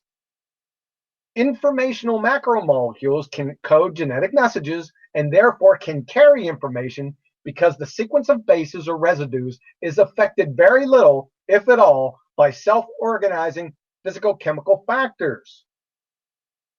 So what H.P. Yockey is trying to tell you that ink molecules don't conspire with other ink molecules or with paper to go ahead and construct letters or symbols into sentences to form coherent messages. I think he's got a pretty good case. From the king of the laws of thermodynamics, Nobel Prize winner, Ilya Prigogine. The point is that in a non-isolated open system, there exists a possibility of formation of ordered, low entropy structures at sufficiently low temperatures. This ordering principle is responsible for the appearance of ordered structures, such as crystals, as well as for phenomena of phase transition. For water, that's liquid water, ice, water vapor, and snowflakes. Unfortunately, this principle cannot explain the formation of biological structures. So there goes your snowflakes appeal. By the way, no amount of random sequence complexity or ordered sequence complexity or any combination thereof will ever lead to functional sequence complexity. That is, folks, what he's trying to say is that no amount of this will ever give you this. We all know this. Other examples of functional sequence specified complexity, cholecystokinin. This is a peptide hormone that's functional protein produced in the mucosal epithelium of the small intestine and stimulates release of digestive enzymes from the pancreas, vital for digestion and absorption. Without it, you die. Albumin, a functional protein, this is only produced by the liver. It consists of a single polypeptide chain of 580 amino acids. Of its many functions, its main function is to maintain intravascular oncotic colloidal osmotic pressure. It is vital to homeostasis. Without it, you die. You can't interchange these. They are functionally specific, sequentially complex. You cannot interchange them. They are specifically designed for their specific roles and their specific functions. So if you're still having a case of the willful stupids with complexity or mindlessly parroting pseudoscience priests, call or email the SETI Institute, the Search for Extraterrestrial Intelligence, and ask them how they can tell the difference between random sequence complexity and ordered sequence complexity and functional sequence specified complexity. They'll tighten your shock group right quick. Information, all of biology, that is life, the genetic code, replication, transcription, translation, every single metabolic pathway, all of physics, basically all of reality, are the quintessential examples of functional sequence specified complexity. Therefore, a creator. I have to admit, this is my first love. This proof right here. It's simple elegance. A child can understand this argument. It's beautiful, really. That's it. Yeah, irreducible complexity is unavoidable. And it gets orders of magnitude worse when we consider how interdependent not only the cells in the body are, but other bodies or plants and bees and all these things. They would have to have evolved together at the same perfect pace because they're interdependent. And not only are the odds of that happening naturally astronomical, to use a familiar term, but when people say, well, we're going to find life in outer space and that'll prove that we're nothing special, it's beyond impossible that this same miracle that they believe it happened here could happen a billion times every place else. This whole problem of complexity and interdependence is something they just can't avoid. And then they absolutely grasp at straws with their punctuated equilibrium or panspermia or whatever, is the theory of the day. They still, all they're doing is shuffling checkers around the board because they can't ever get out of this corner they painted themselves in. It's impossible to avoid this interdependence and think that it evolved and think that it kept evolving and think that it happened over and over and over again. That's a bigger belief in miracles than any theistic belief I can imagine. Can I stop you for a second? You said evolved like 3 or 4 times. That's what they tell me. What's evolution? Right. Mhm.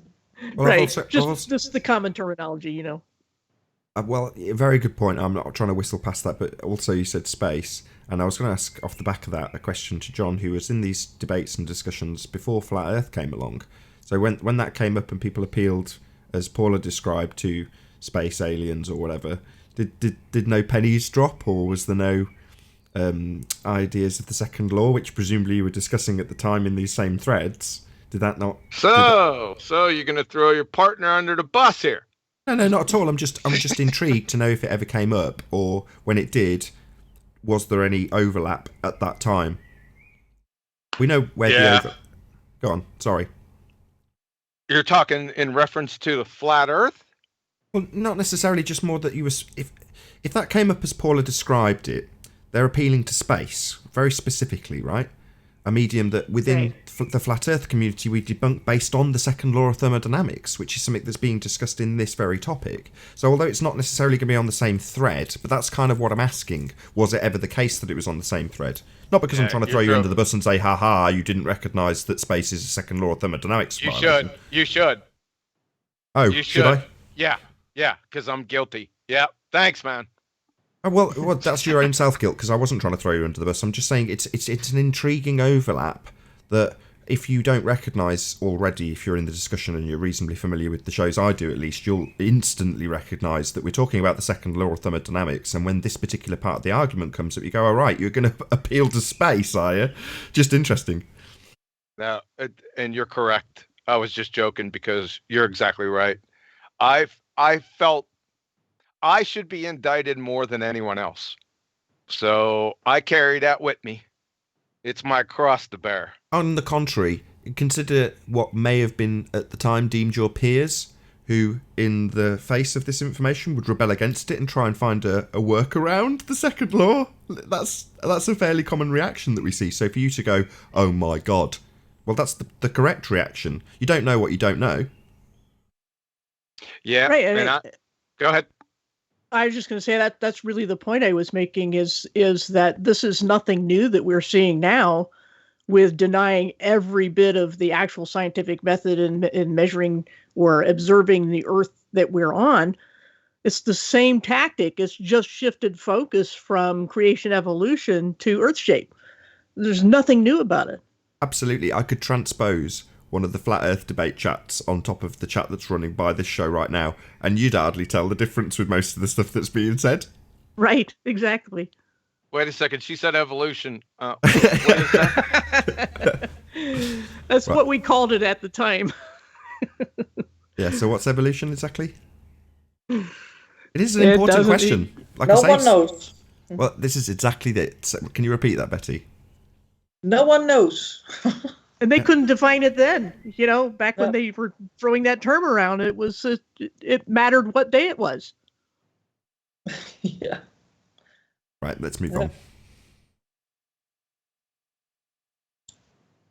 Now let's take a listen on what the legends of physics have to say about this matter. So Max Planck, his acceptance speech, 1918, for his Nobel Prize. As a man who has devoted his whole life to the most clear-headed science, to the study of matter, I can tell you as a result of my research about atoms this much. All matter originates and exists only by virtue of a force, which brings the particle of an atom to a vibration and holds this most minute solar system of the atom together. We must assume behind this force the existence of a conscious, intelligent mind. This mind is the matrix of all matter. Now, what would happen if Max Planck was alive today and said this on the nightly news, on the BBC? What would happen to him? He'd get tar and feathered, right? Another one, Werner Heisenberg, pioneer of quantum mechanics. Listen to this one, folks. The first gulp from the glass of natural science will turn you into an atheist. But at the bottom of the glass, God is waiting for you. These guys all knew this. They knew this back in the day. Why don't we know it now? What would happen to him if he did this on national news? He'd get burned at the stake. A couple things pointed out here. Do you guys see the true dichotomy here? Natural atheist versus what? God. Another one, the first gulp from the glass of natural science. Most people haven't even acquired the glass yet. We all know these, right? We all know who these people are. That's a pretty outstanding statement from Werner Heisenberg right here, folks. Let that marinate. Yeah, we know who these people are. The first gulp from the glass, right? They haven't even acquired the glass yet. We're familiar with them, right? Air is not the atmosphere. A closed thermos is an open system. Snipers don't need to see their targets. Birds humping natural experiments. Level curves. Hashtag birds landing. Hashtag supernatural birds nest. We know who these people are, right? They haven't even acquired the glass yet. And I love the proxy on the ontological primitives right in Werner Heisenberg's statement. I loved it, right? Because it's right there for you. It slaps you in the face. So I wanted to stop here just to drop anchor for a while and really try to understand what these guys are saying, right? Well, what he's saying very specifically, Werner Heisenberg, that is, the first gulp from the glass of natural science will turn you into an atheist, but at the bottom of the glass, God is waiting for you. That's what he says. Yes, it does. Thank you very much. And they hate that because they have great faith, again, more faith than any theist, that someday, air quote, science will come to the rescue and solve whatever problems they're facing right now, even though they're catastrophic. They still believe and still have faith that the great discovery is just around the corner. It's just like with cures for diseases. It's always just around the corner, and they have absolute blind faith that someday it will be found. And that is why it's called a religion, because they have blind faith in science or scientists that they're going to solve these unsolvable problems just someday. You just have to wait long enough. And every time somebody makes some kind of alleged discovery or tiny, tiny, tiny step, they're like, yeah, we're on the right path to what we believe is going to happen in the future. It's just faith. They can't escape it. No, let's correct that. They have blind faith in pseudoscientists. Right. You couldn't see my air quotes. Oh, sorry yeah, about that. That was it. I heard the air quotes when you said the word science. You even corrected yourself, to be fair. You said scientists, and what scientists say is irrelevant when it comes to a method applied. And I don't think Werner Heisenberg would have said that if it wasn't for quantum mechanics, correct? Exactly. He's an actual scientist. Got anything to add, Betty? We've only got a couple more clips. I'll just do a quick plug after I find out if you've got anything to add. Yeah, well, they always say that Christians that we invoke God as a fill-in for the gaps, but I think that they do this with science. They say, well, science hasn't figured it out yet. It will come in the future. So, yeah, it's for me. It's like they are doing that same argument, right? With the science of the gaps, I think.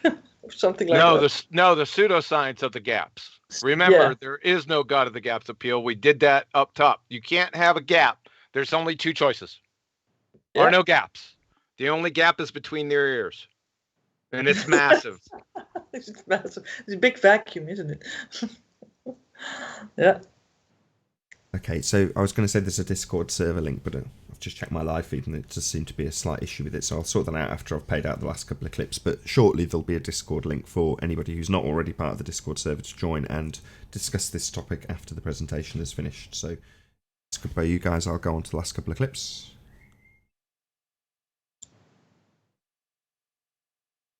A couple other things. Let's just clear a couple what I like to call background noise, and then we'll finish up here. So we all heard this, right? Who created the creator's creator's creator? That conundrum. This is a fallacy, folks. He is the creator. The creator can't be created, or else he couldn't be the creator. By simple definition. Furthermore, logically, for finite things to exist, that is the universe and us, there must be an eternal, always was source. It's a contingent necessity, antecedent fact. See Aristotle, prime, unmoved mover, first cause. To deny this, you are forced into a logical checkmate, then reduced to introducing an infinite regress fallacy. That's what this is. Nothing can create itself, because that would mean it existed prior to its existence. That's logical seppuku. Also, there can only be one creator. Considering more than one, even for a Planck time, is logical seppuku. As for the philosophical naturalist or realist or atheist, they believe that the universe created them, right? Well, I always challenge them. I turn it on them and say, who created your creator? I don't like that very much. So, after all this, we finally realize, you can't get out of it. There must be a creator. So the next logical follow-on question is what? Well, who is it? This is a systematic method to find that out. This is a personal method. I use this myself. It's quite simple. Since we know from the laws of thermodynamics and quantum mechanics that whoever it is, the creator must be outside of what we call the universe. So, make a list of every single purported deity and their respective claims on how they and the universe came to be. Next, you cross off the ones that are a product of the universe or claim that the universe has existed forever, right? Why? They're pretender clowns, because we already know what. Well, the universe can't have existed forever. We know there must have been an absolute beginning a finite time ago. We already know this. After you do that, there's only one left standing. He's the Alpha and the Omega, Jesus Christ. The largest escrow closing in the history of the universe is at the door, folks. Where do you stand? All glory to him. Thanks for your ear. Have a nice day. And that is actually the end of the presentation. So hopefully we'll get some closing comments. I have got the Discord link in now, so if you do want to refresh, if you want to join via Discord and you're not already a member of Science versus Pseudoscience Discord server, then there is a link that's got a temporary membership attached in the info box below this video. Right. Excellent presentation, obviously. I've heard it before. It was great the first time. The prosecution rests. Yeah. Yeah, and then people say that after the last argument with all the other religions being of the universe or made within the universe, right? Then you come up with Judaism, Christianity, and Islam, right? So that's what people have to discern which one is then the correct one. And to help people with that a little bit is that only with Christianity are you not saved by your own works or by sacrificing animals like the Jews did. With Jesus dying for us, for our sins, we are saved by his death on the cross. So he paid the price for our sins. And it's not about works. When you are in Islam, you have to work at it, and you never be certain whether you are saved or can go to heaven. And also with Judaism, that's you have to sacrifice animals, and if you don't, then you are not saved. And now Judaism, they don't do that anymore. So that's why Christianity, for me, is the true religion. But everybody should search this out and read the Bible and get to their own conclusions. Christianity is not a religion. Yeah, but I need to give it a name. For me, it's a way of living, but okay, that's another thing. And I might add, we have a law of non-contradiction violation when people say, well, they're all the same. How can you choose one? Well, they have mutually exclusive properties. If you look at the attributes of gods of various religions, and Betty just pointed out the one thing that stands out that none of the rest claim is that they have someone that was predicted to rise from the dead and fulfill hundreds of prophecies and has hostile witnesses, friendly witnesses. 500 people saw him alive afterwards. And I've mentioned before Simon Greenleaf, who was a founder of the Harvard School of Law, who was challenged to apply legal methods to the four gospel writers to determine if they were credible witnesses. And he did so. He was a hostile witness himself, not expecting to find out that they were, but upon finding out that they were and looking at all the details of the historical record, he had to conclude that this really happened, and he became a Christian as a result. So you don't find that kind of appeal to evidence in any other faith, in any other book.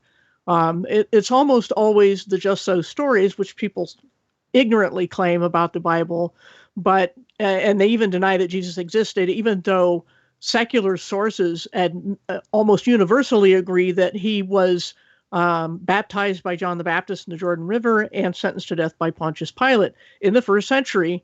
So when people say those things, they're just speaking out of ignorance and violating the law of non-contradiction. So there must be only one, because their attributes are not the same. And which one, then, to me, in my mind, the showstopper is the evidence-based testimony for Jesus rising from the dead. I don't think that can be even come close to by any other faith. Yeah, that's true. Well, they are superficially the same, but fundamentally different. I heard Ravi Zacharias say, and that's true. It's just like people. I mean, when someone would say that all gods are the same, I'd say, okay, can I go visit Betty when I really went to Nathan's house? And just because they're both people and they live in houses and they drive cars or whatnot, or walk or whatever they do, they have so many things in common. How can they not be the same? And the problem is it's the differences that really matter. Yeah. Yeah, but they want to now try to get all the religions together and to forge it into one, I think. And then they say, well, why don't these Christians want to do that? Want to merge it into one thing? But you have to make a division, I think, because we cannot marry all these religions to one. It's the Hegelian dialectic again. You can't put two or however many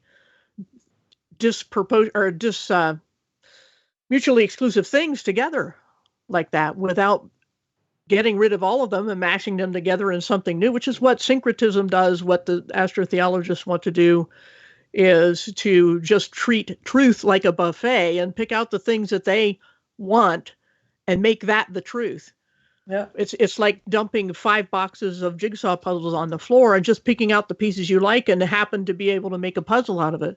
That's not truth at all. And that's what the dividing point is. The watershed is, it's all about what truth is. Yeah, they want to make sort of a God that is love, and love is everything. But they forget that love also has rules. You have to have rules in that statement, because you have to divide within love what's not love, right? What's like envy and revenge and hate. That isn't love. You cannot marry these things into one. So there has to be a sort of a line, a border there, and therefore you have to have a sort of real rule set up within love, and that means that some people that don't comport to that love bit cannot belong to love, right? It's something that you need to learn also, what love is. People don't think about it, that it's something that has rules, that you don't do things like the 10 Commandments are basically those rules. Yeah. I've opened up all of the mics on the Discord server, so if there's anybody who wants to kick us off in there and offer their opinions, ask any questions, you're more than welcome. I'll probably close off the mics of those who don't immediately interject, just so we don't have loads of people talking at once. Can anyone hear me? Yeah, we hear you. Is that Jessica? Yeah, hi. Did you have a question, or did you want to add anything? Feel free, mic's all yours. Oh, okay. But I was just I was gonna make a comment on what Betty and what Paula was saying. Like, I do agree that even though a lot of people can find similarities within certain, and I don't like to say religion either. Like, I prefer saying way of life or a practice. But basically, I'm sorry. What I was saying was that, in terms of merging everything together, that definitely is something that is problematic, because you have everything, the way I see it is that everything in different places and different cultures manifested a certain way to that group of people. So to try to merge everything into one thing and say that this is all the same and everything like that, you can't really do that, because people in different cultures, they have a different culture, they have a different history, they have different types of issues. So trying to merge everything into one would be very problematic, in terms of it like even like spiritually that would be very, that would dumb down, that would water down what the core of what that spiritual practice is. So like I just wanted to say that like I agree that that merging everything together is not really, that doesn't work.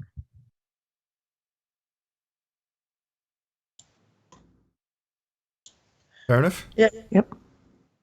Yeah. If you see love like the sun, for example, like a burning fire, right? Like light. And if you corrupt that if you corrupt white with black, it gets gray. So it isn't pure anymore. And the thing is that God is pure and pure white, pure love. So he cannot accept anything that is corrupt. So the only way that he can save us, basically, is that he makes us white again by sending his own son to die for us on the cross. And that's how I see it, that we can therefore enter back into God, which is pure. So therefore you have to have boundaries. There are people that say, well, that's not my God. My God is a God of love and everybody can enter. But with the mindset of atheists, then you should think also like, well, Hitler should be also in heaven then, because if God loves everybody, then why not Hitler, right? Even though he did these wrong things. So you have to have a sort of a judge. So God is also a judge. He needs to weigh out the good and the bad, what people done. And the only way that he can do that with an intercessor, which is Jesus. And no other religion has that. That's how I see it. Yeah, there has to be holiness.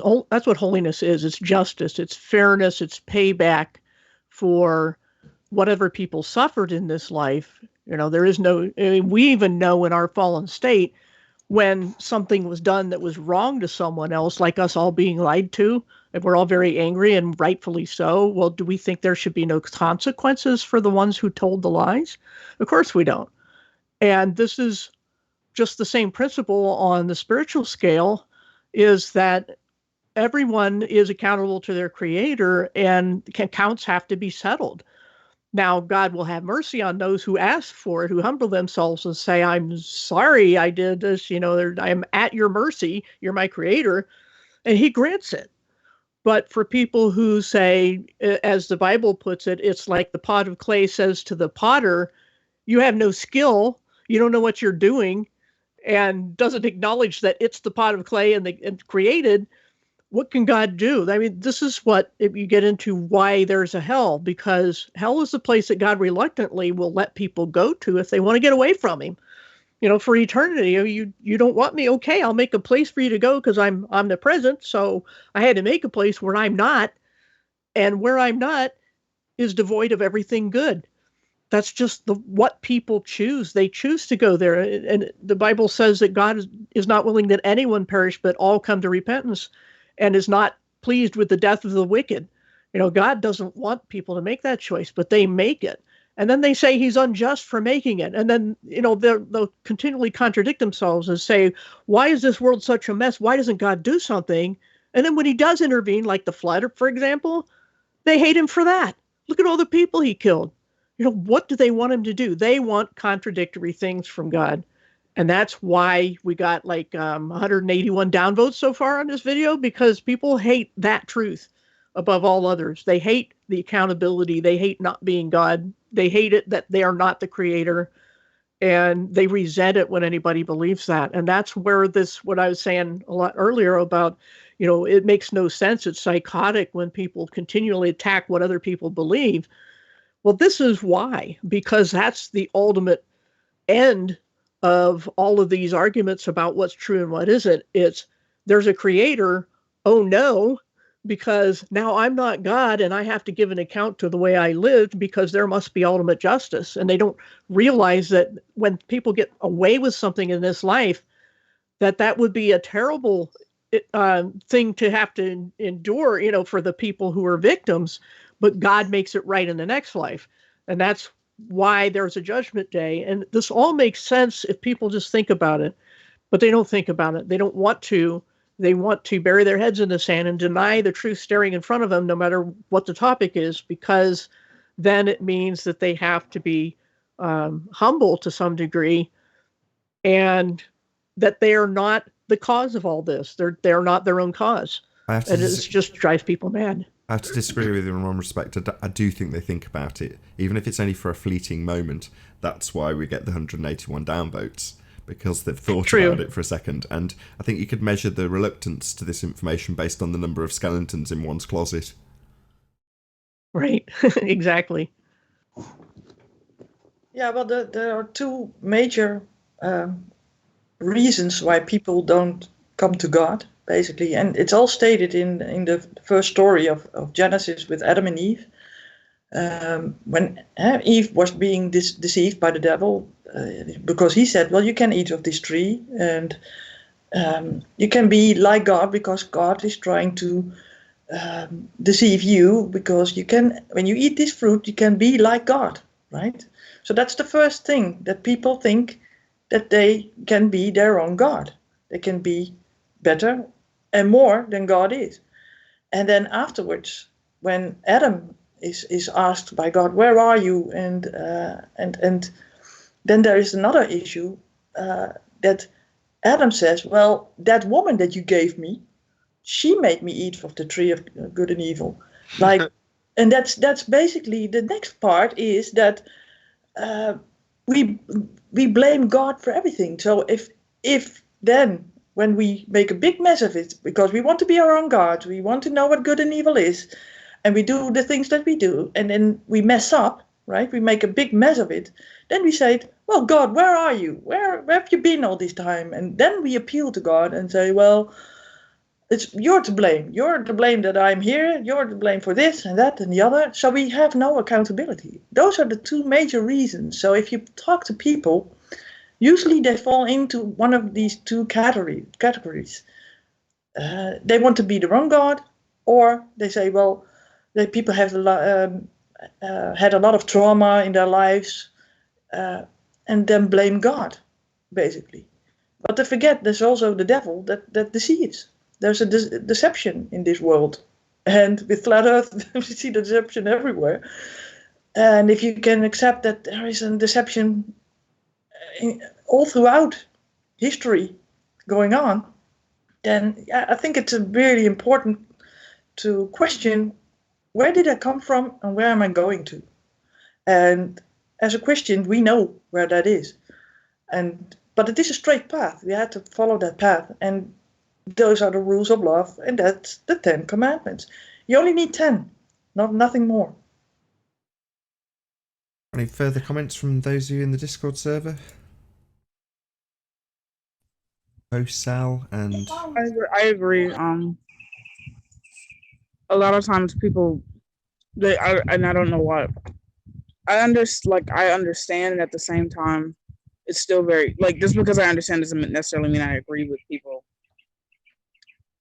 having the certain attitudes that they do when it comes to accountability. And a lot of it, I think, has to do with just the overall misunderstanding of who God really is and who the creator is. It's a lot of people aren't really, even people who read the Bible, even people who grow up Christian, they can still grow up with a huge misunderstanding. Hence why you have some people who start off Christian and become atheists, because they feel like there's this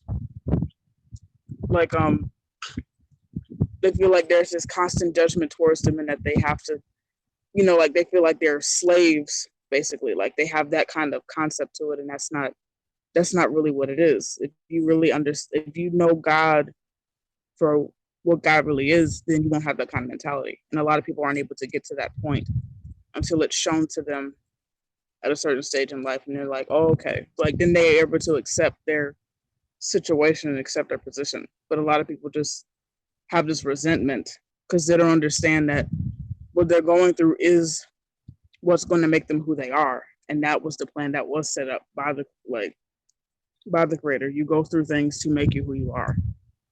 and to develop like what your destiny is supposed to be. And everything like that. It goes much deeper, and a lot of people are missing that, and that's what's really discerning. So yeah. I mean, without leading the Discord server too much, is there anybody with an opposing view? Anybody that's got any questions about maybe the ontological primitives or the nature of quantum mechanics, information, any of the things that were discussed on the presentation at all? Anyone in the Discord server?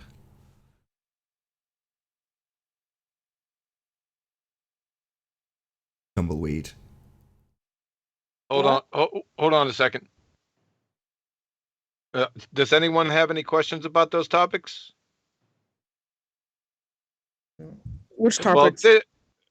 Okay, well, this speaks volumes because that Discord server is absolutely infested to the gills with atheists, right? Why are they not in there? Support your position. Get on in there, go on in there. You will be polite. Ask your question or make your claim and support it. I mean, you got to be kidding me. Here's your chance. Stand up. Grab your backbone. Yeah, this is absolutely preposterous. Yeah, it's amazing, isn't it? While we're waiting for the hordes to arrive, I'll just do a quick shout out to one of my favourite YouTubers, Dilly Gill. Big shout out to you, my friend, in our chat at the moment. Go and subscribe to Dilly Gill. Excellent videos. Right click his name, subscribe today. I'm surprised too. I thought this, of all the shows, this every time this topic comes up, because it's been obviously covered in some degree on other Ballbusters, it generates, well, the kind of discourse that's been going on in the chat. It's like, why don't you want to actually come and discuss it? Is it just easier to be a keyboard warrior in this regard? The forums get teeming with it. The chat threads get teeming with these people, but they don't actually want to confront you about this stuff. It doesn't make sense. Well, they want to single us out. I think that's better to take on one by one. They don't like the odds.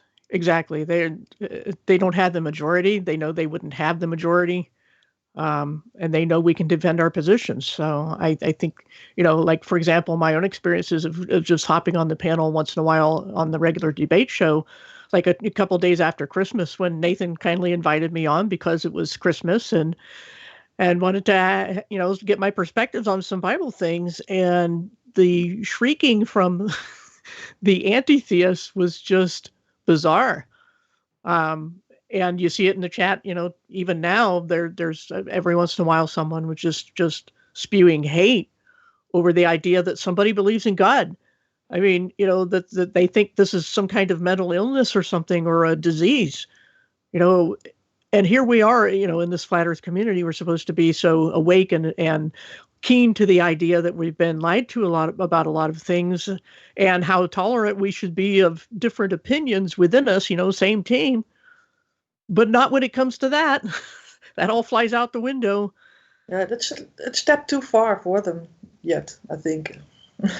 For most people. Yeah. Well, go get their priest then. If you guys don't have a backbone, go get your priest. The Aaron Ra idiot, right? Yeah. Those guys. What are some other ones? What's that Sam guy? I challenged him one day and he ran away. What the heck is his name? Greater Satan? Or what? Is it a fairly long name?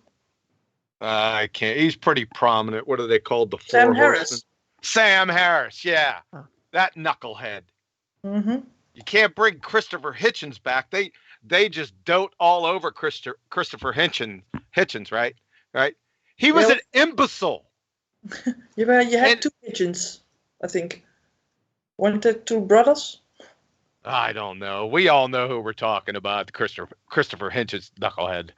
Yeah, right. Matt Delahanty, you have them. Yeah, go get those. Of course, you can't get Christopher Hitchens, not without, some serious smelling salts and a big heater. Well, it would be a blessing for him, I think. Yeah. Go get the other ones. Yeah, he doesn't need a heater. Go bring them in here. They ain't gonna come in here. Because I challenged all these idiots personally, right? Personally. No. They ain't gonna do it.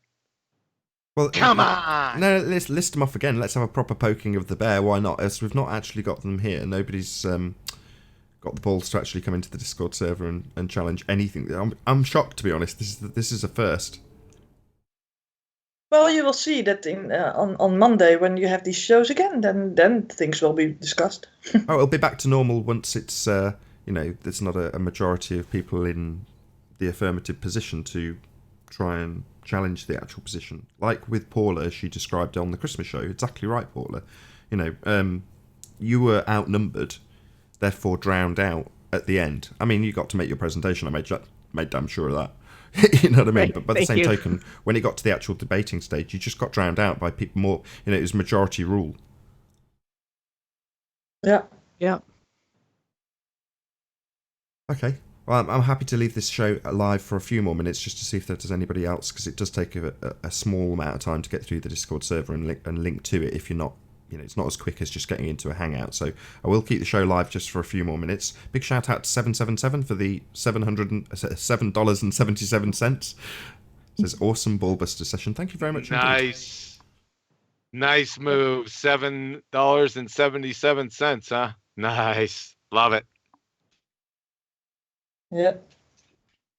So, are you guys? Do you know who this Very, very special number. Cosell is? Is that somebody we're familiar with? Maybe Cosell hasn't piped up as yet. Howard Cosell.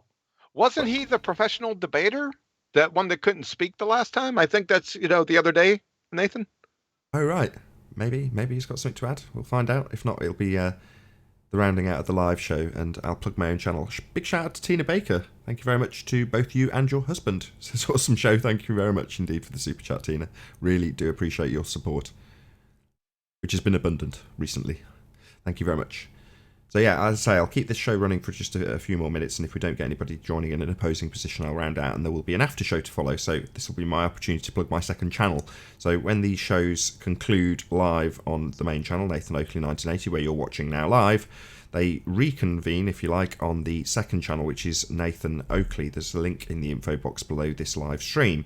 So check it out, or if you're watching on the re-up, again, in the info box, there's a link to the second channel, which is Nathan Oakley. And often is the case with Ballbusters shows, especially when the show ends live, people then tend to get a little bit more courage and perhaps challenge us where they wouldn't do it on the live show. So you can see the aftermath of this particular Ballbusters. It may or may not be interesting. We aren't clairvoyant, unfortunately, but as I say, check out the second channel, which is Nathan Oakley, and the link, as I say, is in the info box below this video. Any more brave souls in Discord? No, it's going to be the end of this show, live at least. Hold off for a second before you close out. Go ahead. Okay. Anybody else in Discord? Getting a slew of super chats. Thank you very much to Wade BMX. Sorry to overtalk you guys, and I can't see your name because of the glare. I'll shout you out when it goes up a bit higher. Thank you very much also for the super chats saying gravity is not a force. George Musa from Wade BMX. Never gets old. Never gets old. And great show from, I think it might be Guns and Stuff, is it? I just can't see for the glare. But thank you very much both of you for the super chats. So nobody's saying anything in Discord. How many people are in Discord right now in the live stream? 3 or 4. Paul we know, Jessica we know, SX0 we know, so it's just literally one random that I don't know that we've not heard of as yet. This is absolutely pathetic. Right? It really is. So I can disagree with listen up. Betty, Let's but get I don't know if that'd be worth it. No, Phil. If you wanna add something that's specifically on topic, I was kind of waiting for you to pipe up, to be honest, but I didn't want to call you in case you were away from your mic. But yeah, absolutely, add because the live show's the one that gets the most viewership. So if you've got something on topic, add it now, definitely. Yeah, actually, it's actually when way I think it was Paula was describing hell, and I don't know if I look at it the same way. It's like it's the absence of God. I look at it more as it's God's presence there, but it's His judgment. So that's the only thing I would make a point to say. I don't know if God's not in hell. I think He is there, but it's His judgment being poured out. And then also that's what we're saved from, is His judgment. I think that's the only point of difference I would say, because I came in at the end, so I don't know the whole conversation up to that point. Yeah, it's really kind of splitting hairs at that point. Just trying to convey the idea of why there was a hell. That it's the place of not God is the simplest way I can put it. As far as everything good coming from God, therefore, if someone has chosen for eternity that they want nothing to do with God, then He made a place for them. So that's the angle I was approaching that from. Oh yeah, that is. Yeah, you're right. It's about splitting hairs, but that's the only way I would describe it, just a little differently. So, because I think it's more wrathful in that sense than just his absence in the other sense. Right. So no one else. Yeah, Huh? there's a new guy in. Maybe he wants to talk. Okay. A guy named Fosh. Can you talk? He just came out new. Maybe Discord is new to him. You want me to? No, he's not server muted. Flash him, but we hear nothing. Yeah. No, you've got mic issues, my friend, I'm afraid. As Discord's definitely working. So, okay, it's a little bit unfair to be calling these people out. They were probably busy. They didn't know this was happening. No problem. Plenty of atheists have heard my presentation here. So we'll just leave it open. They can come in anytime. The invitation is open anytime for the 4 horses' asses. I mean, the 4 horsemen. Well, there's only 3 horses' asses. I mean, 3 horsemen. You got Dick Dawkins, you got that Sam Harris, and the Dennett guy. So get on the email, get on the calls, and saying there's this creationist over here that's calling them retards. Because that's what they are. And they're professing their retardia, right? Just come on over here. The water's warm, and then we'll get the cases. Thanks. And with that, I'm going to say a huge, massive, enormous thank you to all of you who have joined us in the Nathan Oakley 1980 live stream. Last but not least, a massive shout out to Fons Arella for the super chat. I disagree, but love your show. Keep up the great work. Thank you very much indeed for the super chat. You're a bit late on the disagreeing bit, but thank you very much. If you are watching this on the Nathan Oakley after show, then stay tuned, as there will be more to follow. A massive thank you to all of the Ballbusters. That's Paula, otherwise known as Knowledge Scavenger, Betty Van Velsen, and Quantum Eraser. And of course, a massive thank you to all of the Discord server for making the interactive after show possible. I've been Nathan Oakley. Stay tuned if you're watching on Nathan Oakley YouTube channel, and I'll see you all in the next Ballbusters.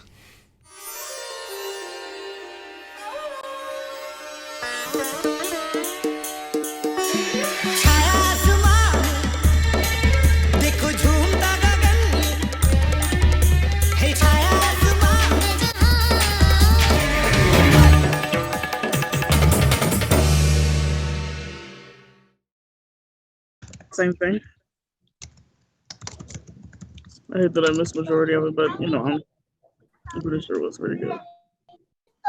Hey, watch your mic, I just jumped in at Jessica. the last minute. Your mics are open.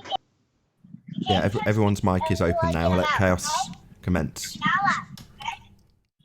But preferably not audio Let the what chaos. commence? Chaos. Yeah, verbal chaos, just not audio chaos. So if you're not talking, try and stay on mute if you're in the Discord server. You might want to say that again, Nathan, a little louder so they can hear you. If you're in the Discord server, try to keep yourselves on mute if you're not talking. Not that we've had much conversation out of you guys, if I'm honest. Talking to the people in opposition, not the people who actually spoke. Mm-hmm. That's what it's there for, really. I mean, I'm appreciative of all the people who do join, but it's really there for people to come in and disagree, right? That's the whole point. Right.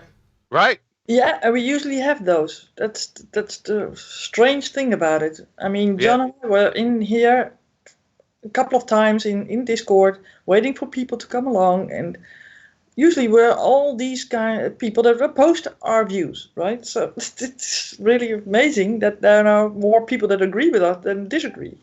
It's funny. Yeah. I've seen so many flat earthers in my Discord server lately. It's amazing. Oh, you've got more? You've got more flat earthers now? Go ahead. I was just going to say you got Just more tell- flat earthers now. Is that what you were just saying, Betty? So sorry, you got out. Did you say you got an increase in flat earthers now on your Discord server? Yeah, there are more now than I had previously. Yeah, it's amazing. And the ones that We can start splitting hairs. well, I like it because I asked for them. But it's amazing that they usually want to debate the flat earthers, and now there are a lot of people in here and nobody's here. So it's amazing. Maybe they got their hands full. All the atheists got their hands full with gravity now, right? They can't concentrate on two or more things at the same time because you're getting your asses handed to you with gravity. And I'm laughing at you, just by the way. Also, that You just destroyed their god. That's why. There's also a thing on the non sequitur where Rhetoric is debating a flat earther, I think. So maybe they have a little bit of competition going on as well. Oh, I can't wait to see that. Is he going to bring his tilted shelf in? The friggin' retard, he got his friggin' science and basic reasoning acumen out of a Cracker Jack box. What if he's one of the king retards? Non sequitur show. Yes, That's an appropriate Jessica. name for those idiots. Steve McClown of the Clan McClowns. There could be only one, Steve. Idiot. Well, speaking about Steve, I know that I had a written debate a little bit with him. And I said, well, what if there was a creator and he would be on your doorstep? What would be the first question that would roll out of your mouth? And he said something, I have to think how he put it. Why did you make all these creationist retards? He said. Are you serious? Which I found funny because he would immediately know that everything that we said about being a creationist was right. Yeah, Steve McClown ran into him when I first come out here too. He was on one of the hangouts. It was me against like 8 of them. Steve McClown, right? I'll debate you, you creationist. I've debated the top creationists in the land, and they didn't survive. Okay, Steve, go ahead and give me your email address, right? Right? Give me that email address real quick. I wanted it right when I was on the show so he couldn't weasel his way out. So we confirmed it. I got his email address before he left. And then I get in contact with him and he's talking about, yep, we're ready. We're ready. This was a debate between me and you. Oh no, I got a PhD panel on here that's ready to debate. I said, are you kidding me? You yellow spine coward. I got this email. We'll go through the email too, if we have to, because I still got it, right? So I said, no problem. I'll take each of your PhD idiots on one at a time. That's fair. That's reasonable. But this debate is between me and you. Oh, I can't have any of that. You friggin' coward. Then I challenged behind his back all his PhD idiots. I went and chased them down, including Mary Schweitzer. Of course, she's not an atheist. Professor P.Z. Myers, and a number of other PhD idiots on his panel. They all of a sudden know speak as the English, right? They're not as dumb as they look. Clowns. Yeah. Well, it's amazing that on the non sequitur we see every time they can find people on the flat earth side, on the creationist side, on the other side, at least than they have positioned themselves, and they say that we are the cowards on our side. But I think it's the other way around, because when we are in the majority, the bias is a little bit more on the God believing side, then there's no one here. Yep, that's what they do. They went to the incoherent Hillary Clinton Academy of charging others with what they do. Yeah, they think they're clever with that little nonsense. Well, yeah, everyone knows that can fog a mirror. They can see. You're not fooling anyone. Yeah. That's the really hilarious part out of it, that you think you're fooling people with your little Hillary Clinton tactics, right? The people are laughing at you, idiots. Just to let you know. Yeah. Unbelievable. Well, I would love to see you in a debate with Aaron Ra, for example. But then again, there has to be a good moderator because Aaron Ra. he overtalks. He is so blatantly. He has no science education whatsoever. That I debate. know. Oh, he'll bring my 12-year-old son in here. I know. Aaron Ra will last about a minute, just with his opening statement. Yeah, but that would be a good minute. Yeah. I need some more cowbell. I've never heard him say anything that made any sense or of substance. And one time I posted, and we talked about it already in other Ballbusters, underneath one of these videos where he invoked the scientific method, that he said, well, we have the scientific method. And I said, well, post 2 of your experiments or hypothesis to my post, because I am wondering where these are. And I got nothing. I got a whole gang of people on my back with yeah, you must be a creationist and stuff. And that was more interesting for them to know than to post or to see him post any evidence of what he just said in the video. It was, and now I cannot find the video anymore. I don't know whether it still exists, but it's ridiculous. I really like to see it. That's not atypical behavior. About 7 years ago, I was on a really popular evolution pummeling forum, and we had some big hitters in there, right? And I befriended somebody who that had a degree in biochemistry, so we had a lot in common. And he talked about before I joined the forum that he challenged Aaron Ra. I think it was on don't quote me. I think it's called the League of Reason forum. That's resonating with me for some reason. I think it's called the League of Reason. What a joke, right?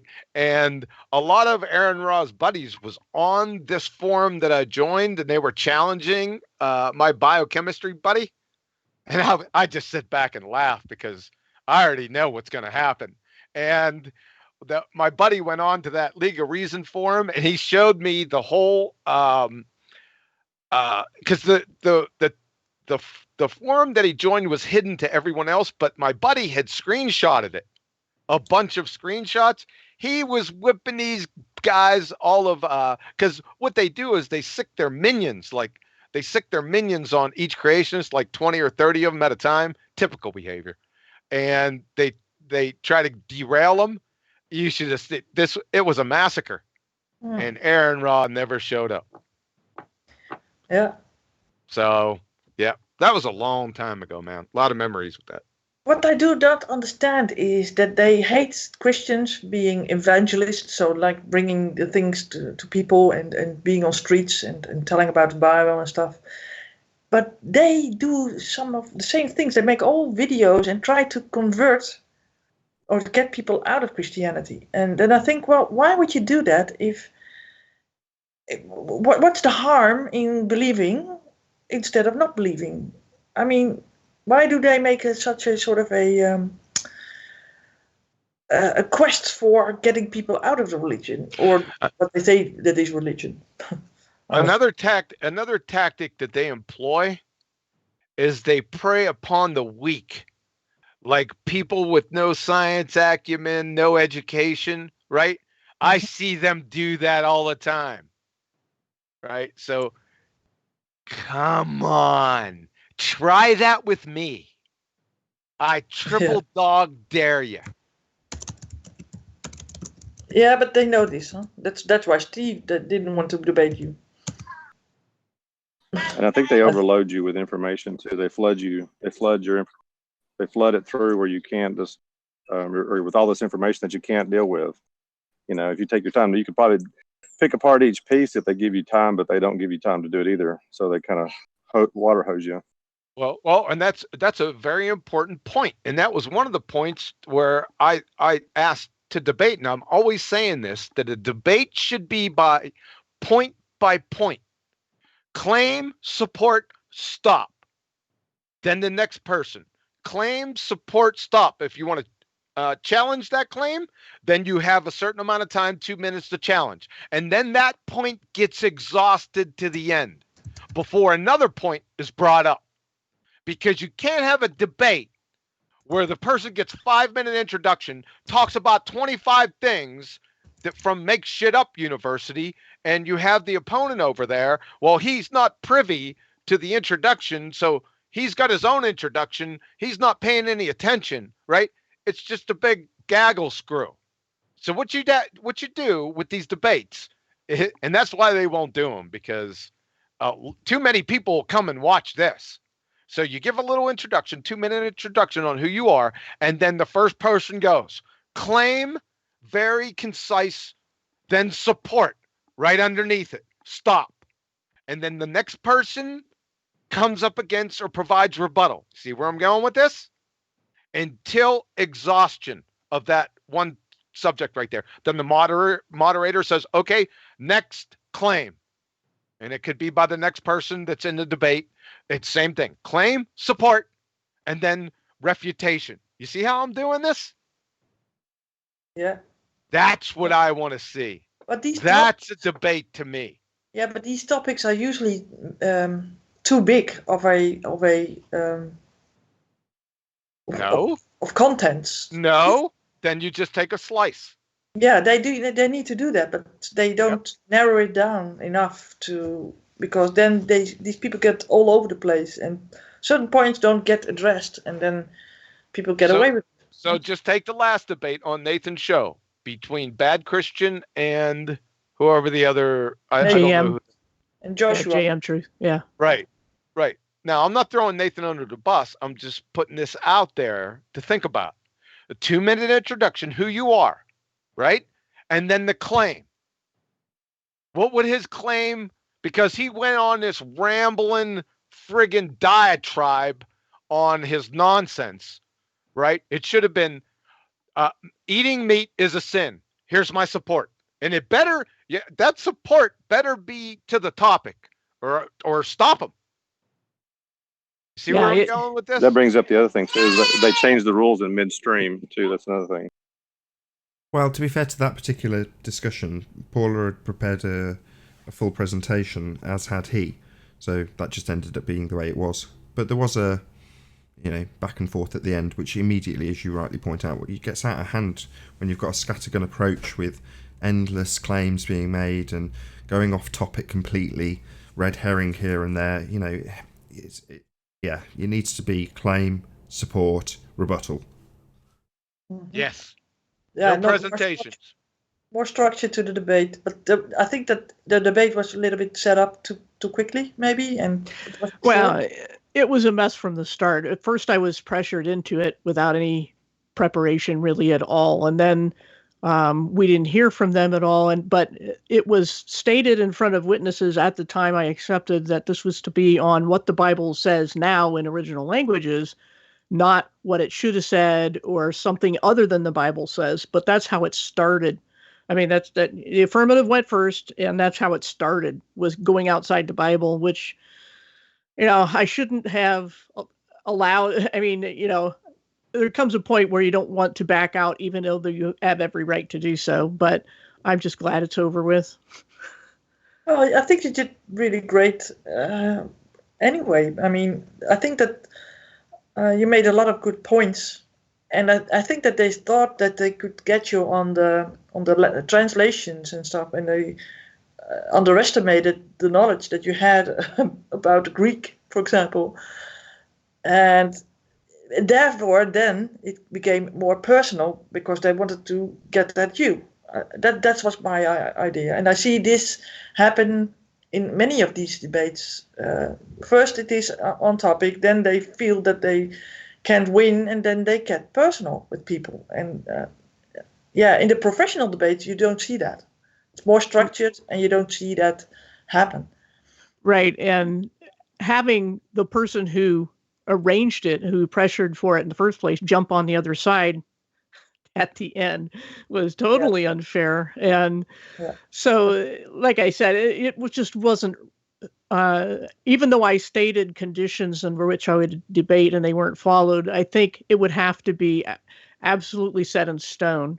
That someone if makes a challenge and they argue the affirmative, and like John said here, you make that statement. That's the point under debate, and you don't deviate from that point. But it's the internet and this stuff happens. So. Just before you do, Paul, had that been the case though, Paula, that discussion would have lasted seconds. Because exactly, there would have been. They essentially could only do that within a completely untenable position to begin with, which they had. Now you expose that beautifully, but the only way that'll ever happen is if they take the out of context approach, rejig what they mean, or hope that you don't know what the original context is to begin with, having studied it really carefully. They did absolutely underestimate what they were up against with you, but that's why you were the perfect person. But as I say, had that been adhered to, the conversation would have lasted 30 seconds, tops. And I have to think that things like this happen for reasons, and it did expose some things. So it did serve a good purpose, I think. But on the other hand, it also should serve as a caution for anything that happens in the future. Not that I plan to debate I don't like to debate anyway. I like to just put stuff on my channel or my website and present it, and people can come and go and look at it if they want, but there's a purpose for everything. It had to happen, I guess. And I think some good things can come out of it. So, but I'm grateful that you handled it the way you did, even though there were rules being broken, that it went forward anyway, because it did show that there is an answer for this argument. Because what I've been trying to say to my friends and other, Bible study discords and things is we need to make a public presence, because there's so many people like them saying all these things about the Bible and what it should have been and could have been, and that it teaches the wrong things, and the God of the Old Testament is evil, and all these things are being said over and over in all the, no matter what the channel's about. But we don't have a presence that's actually countering those statements. And instead, we Christian channels tend to pick on each other instead of the real enemy at the gate. And so I'm hoping that brought some kind of awareness to the fact that Christians, if we really believe what we say we believe, will stand up and make a public statement. I think it at least served that purpose. And again, I'm grateful that you did that. Hey, how was the chat? I wasn't monitoring the chat while the presentation was going on. How was it? Was there some real vitriol going on in the chat? Yeah, I only surprisingly had to mark one guy's card once, and it stayed relatively civil for the rest of the show. In other words, there wasn't constant swearing in there and, filth. Relatively on topic as well. Obviously loads of ad hominems, which, to be perfectly honest, I'd just let slide. Right. Sure. Yeah, but someone brought also up the free will issue. They say, well, we don't have free will, so because God knows everything, beginning from the end. Wrong. Yeah, I've gone over that on my channel, but basically, there's a way I like to approach it is to say that if God is playing chess with Satan, say, okay, when the chessboard is first set up before anybody moves, there's a certain number of possible moves remaining. This is called possible worlds in philosophy. And middle knowledge is the concept of how God, just philosophically, how God could know the outcome without causing it. And basically, as soon as the white piece goes first, then the set of possible remaining moves has changed. And so on with every move. And the best chess players win not because they control the other side, but because they can think ahead to every possible world, every possible scenario of moves remaining. And that's how they're chess masters. That's how they win. They don't tell the other person how to move, but they can box them in to limit their moves because they're just a better player, not by forcing their hand to move and pick up this piece and move it over there. And that's how God controls the ultimate outcome of things without violating free will. And in my opinion, the reason that Satan did what he did and thought he had God trapped and God outsmarted him because he thought God was trapped between being loving so that he would forgive people, which means Satan himself would have to be let off the hook, or God would have to be heartless and cold and condemn the people he loved to an eternity without him because they had sinned. But his genius solution that Satan couldn't see coming and couldn't think ahead to enough possible scenarios is that he himself, God, would come down and solve the problem for us. And this is essentially the concept in, what is it? Not Infinity Wars, well, partly at the end of that, but Infinity Wars and Endgame was, you know how Doctor Strange thought of so many million possible scenarios where, and only one would beat Thanos? That's essentially what they were explaining there, was this possible worlds idea and middle knowledge, where they could only see one scenario and it came at a price, but it worked. In the same way, I think that's how God operates, to make things come to pass and rescue mankind without violating free will. So I think free will is absolutely essential to all of that. I can't remember which show it was, but I think it was John and someone else were discussing the knowledge of the witch path in relation to God. Can you remember that conversation, John? Yeah, I have a little easier scenario to flesh this out. And we talked about it, was it yesterday? We talked about it like 2 or 3 days in a row after the shows. Were they taped? Yeah, they were all taped. I think it was just, I'm still struggling with it. So it comes up a lot. You're talking about the, remember I used the parade analogy?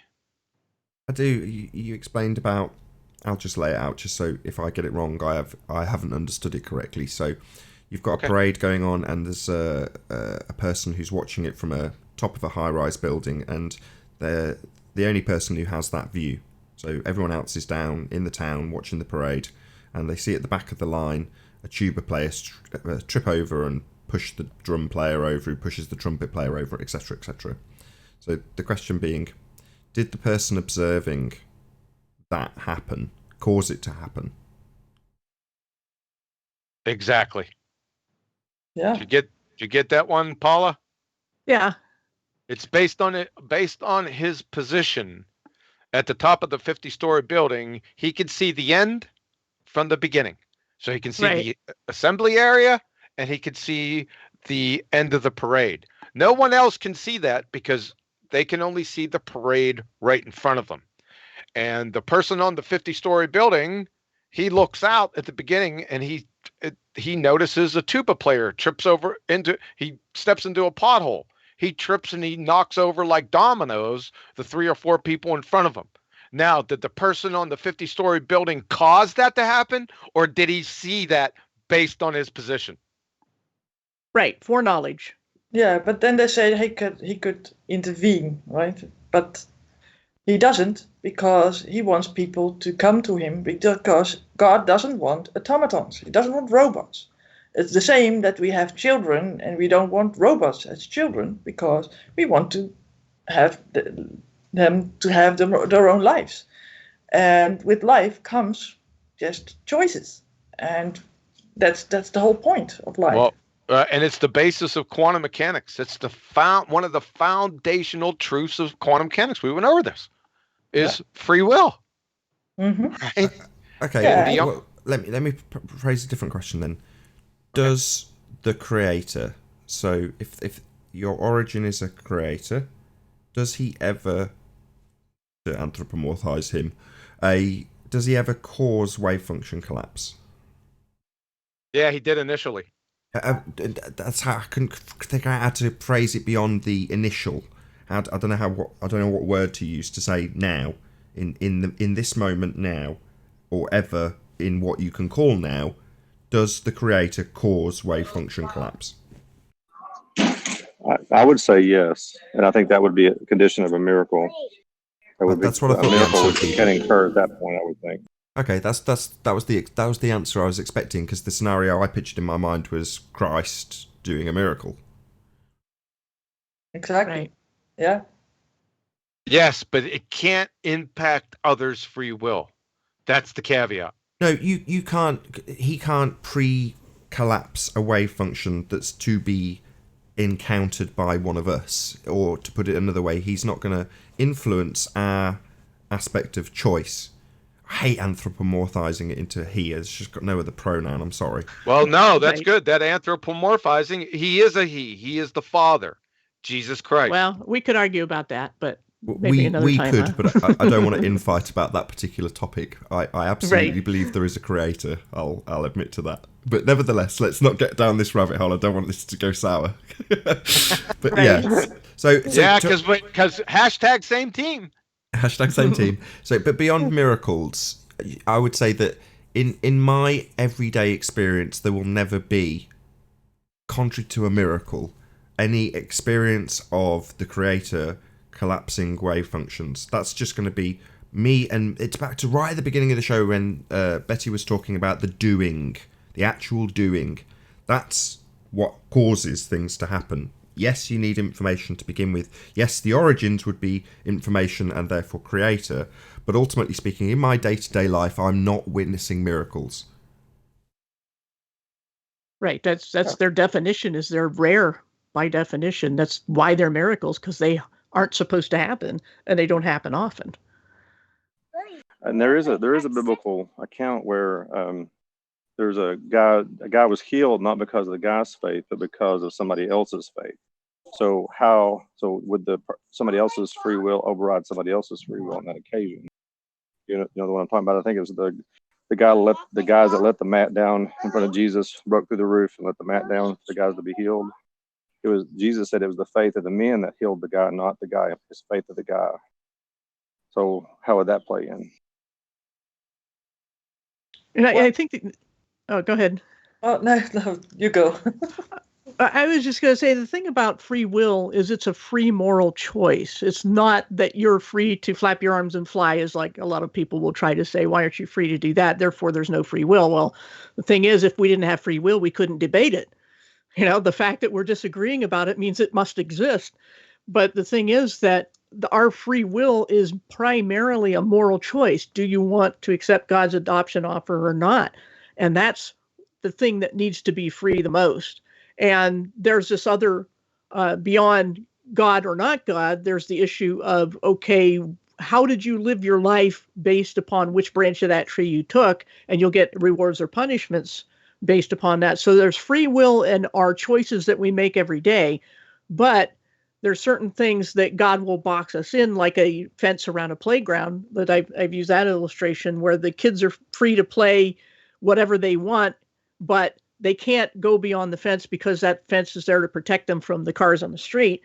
And God will make sure that we have this fence around us that we can't go beyond because there's spiritual danger of some sort.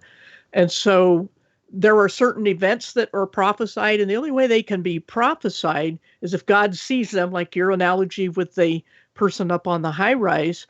But I think he sometimes does more than just watch, because he says that he will bring certain things about. And again, that is not a violation of free will as moral choice.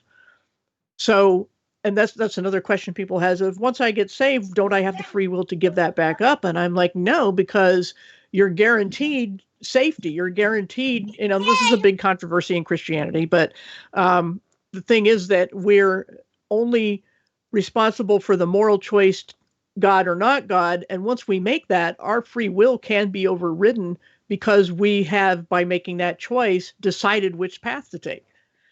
So we still have to choose a which path, but once we do that, we still have a lot of little secondary choices to make, but ultimately the condition of our soul is a choice we make at a point in time, and that has to be absolutely free.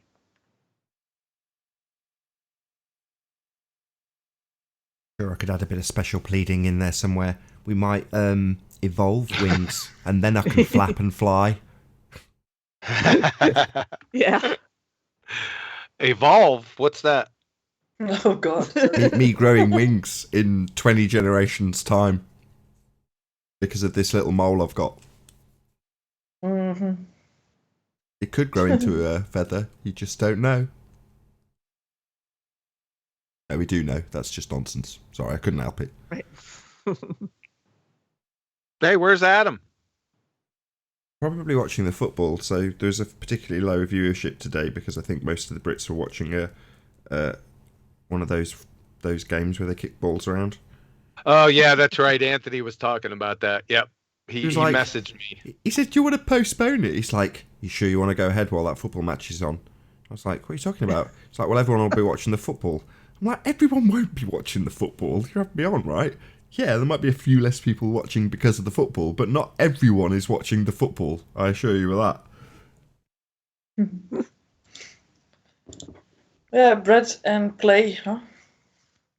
Isn't that something that gets people's minds off the real questions of life? Just keep them busy and keep them fighting for bread. What's that you say? I was playing a computer game. Sorry, repeat that. That's what Yeah, it's sad that people don't want to consider hard thinking about things, and they don't think. I've got to disagree. I disagree with Paula on this earlier. So no, I do think they think about it. I think when they come across things like this, the ones that that have thought about it, even for a fleeting moment, rebel against it. So I can only draw parallels with things that I've actually seen with my own eyes, like Conspiracy Cats when he poured his heart out to Haunted House, and he details the fear of it all being a lie, that the things that he's held dear and trusted in not being the case. And that is, in my opinion, the contemplation of that is what forces people to rebel against it. In other words, it requires the contemplation in the first instance. So to say people don't think about it, I think they definitely do. Yeah, I think so too. But they will dismiss it out of these two questions, like the two things that I said. Well, I don't want it to be true because then I cannot do this, that, and the other. Or I've had so much trauma in my life, or see so much trauma in my life, devastating things happening. So there can't be a God, right? Those two things are basically the deep psychology underneath. Yeah, I agree. But what are the this, and this things? What are the things that they can't do? I already know the answer. Sorry? When you say they can't do this, and this, I mean, I mentioned skeletons in the closet earlier, right? The things that people want to do, that they're precluded from doing, aren't necessarily good things. Would you agree? Sorry, wait a second. Yeah, you guys were stepping all over each other. I'm saying that the things that people, when you said they can't do this, that, and the other, what you're talking about are normally bad things. Yeah. Yeah, that's usually the bad things. I had a guy at work, and I said to him, well, we all have to basically hold ourselves to these 10 laws. And he said, well, what are these laws then? Because he didn't even know. And I said, I named a couple of these laws, and he says, yeah. He says, well, but I think that these 10, I have problems with these 10, maybe a couple of laws to add with these laws. I said, my God, you can't even keep 10, let alone more, right? So, I'll make it even worse. They can't even keep the two that Jesus said. Sorry, I fussed up over something. Go on, Paul. Sorry. Then we can't keep 2. I said, the problem is this. Yeah, we can't even keep 2. Jesus said, love the Lord thy God with all heart, soul, mind, and strength, and love your neighbor as yourself. They can't even keep the 2. So what you adding 10 on there? So I mean, it's the same thing. Yeah. I used to get in discussion with my brother about it. It's like, you love God with all your heart, soul, mind, and strength. If you don't, then guess what? Yeah, the whole love my labour thing, that's come up recently off the back of a copyright strike. Have you guys heard about this from Iron Realm Media? I heard bits and pieces.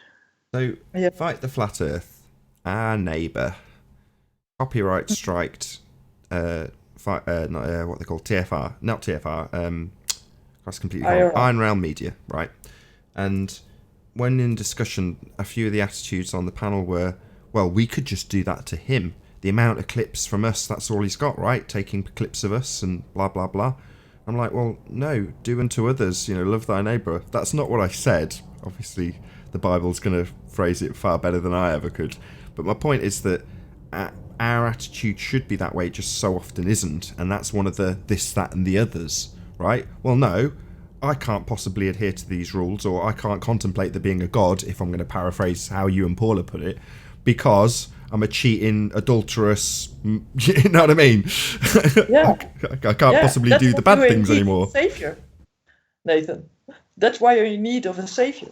Because we did all these things. All people cursed and lied and maybe stole or did things, right? And we cannot save them. If we are in front of a judge, everybody would be convicted. We all would be convicted. That's what in the Bible says, that we all are born in sin and will sin. And the only one that didn't was Jesus, and he is the intercessor. So he's basically the lawyer in front of God, and he has basically paid the bail for us to be in heaven. So we can't save ourselves. I mean, I agree with you. I'm not ever going to compare myself to Jesus in regards to my lack of sin. I'm no angel, far from it. But by the same token, if push came to shove right now, so in the conscious living world, as you put it, I was put before a judge and got to... Well, there's a bit in a Red Dwarf programme where they're put before the Inquisitor, and he basically says to them, justify your existence. And if that happened to me, I think I would do all right. I wouldn't be at all fearful that I would be saying, yeah, well, there was that woman that I cheated on my wife with, or there was that bank I robbed, or, there was this double dealing exercise that I took part in. I have no skeletons in my closet that I can think of that would put me in a position where I'd be totally ashamed to go before the Inquisitor, or in the afterlife before God, or at the pearly gates or whatever. Whereas I think a lot of people that we actually come across, while they'd be like me, first to admit I'm of sin, I've sinned, I'm not going to pretend I'm an angel, but by the same token, I think the people we deal with are probably a lot further along into what we call sin. Yeah, but the Bible also says if you sin in one aspect of those 10 laws, you have sinned in all. Oh, thanks a lot. Well, yeah, the way I look at it, and I can always back this stuff up, is it's an offer of adoption. In fact, I just did an 11-minute video explaining just the really, really, really basics. Is that we are, for whatever reason, estranged from God, and he's offering to take us back, adopt us back out of this horrible orphanage place. And do we want to accept or not? It's as simple as that. Nothing can be added to it or taken from it. And how we live is the icing on the cake. It's why there's a judgment day at all. If you think about it, there wouldn't be a judgment day if it's all just pass fail. Salvation is itself. Do you want God or not? That's an easy, ontological primitive kind of a thing. Do you want God or not? And after that, it says it's okay, how did you live? Because there will be rewards for the people who accepted God, and there will be punishments for the people who didn't. And that's where you get into, who lived a really clean life and who did not. It does matter. It will matter, but that's not what decides whether you're adopted by God or not. It's your choice, your free will choice. Do you want to be adopted? That's all it is. And so how we live isn't going to determine heaven or hell. It's going to determine rewards or punishments. Does that make sense? Mm-hmm. Yeah, but if you get back to Nathan, with you saying, well, if I'm in front of a judge, I don't think that I have, or God as the judge, and I have to justify my life. I don't have anything to fear. Is that what you said? Well, I compared it to the Red Dwarf episode, so, I'll have to maybe give you a bit more information about what the plot of the Inquisitor was in regards to what his parameters were. So, by your own standards, he's asking you to justify your existence. Ooh, so, by your own standards, huh? Well, yeah, so I'll give you an example. So, one of the characters is like a slob, but in terms of the way they portray him, he's got a lot more potential. So when he goes before the Inquisitor, he kind of tells him to get lost, and he's like, why should I justify my existence to you? Whereas the very vain character that's very shallow and two-dimensional says to the Inquisitor, "I've brought joy to the world because I have a beautiful ass." And he says, "Do you think that's a good enough reason for existence?" He says, "Yeah." He says, "That's a pretty shallow argument." He goes, "Yeah, shallow guy with a nice ass." But he gets to live where the other guy who has much more potential is essentially, condemned to disappear into non-existence, or hell, however you want to call it. Because the one guy, as far as he's concerned, he's not done anything bad. He might be a shallow person, but he's not ultimately done anything that's worthy of condemning. Whereas the other person's pure lack of any enthusiasm to take life by the horns and actually enjoy life and do things with his life meant that there was other more worthy souls that could have taken his place in existence. So there you go, that's as much context as I can give you. My point being, though, that at the point that if I was to be put in that position, none of the characters were inherently evil.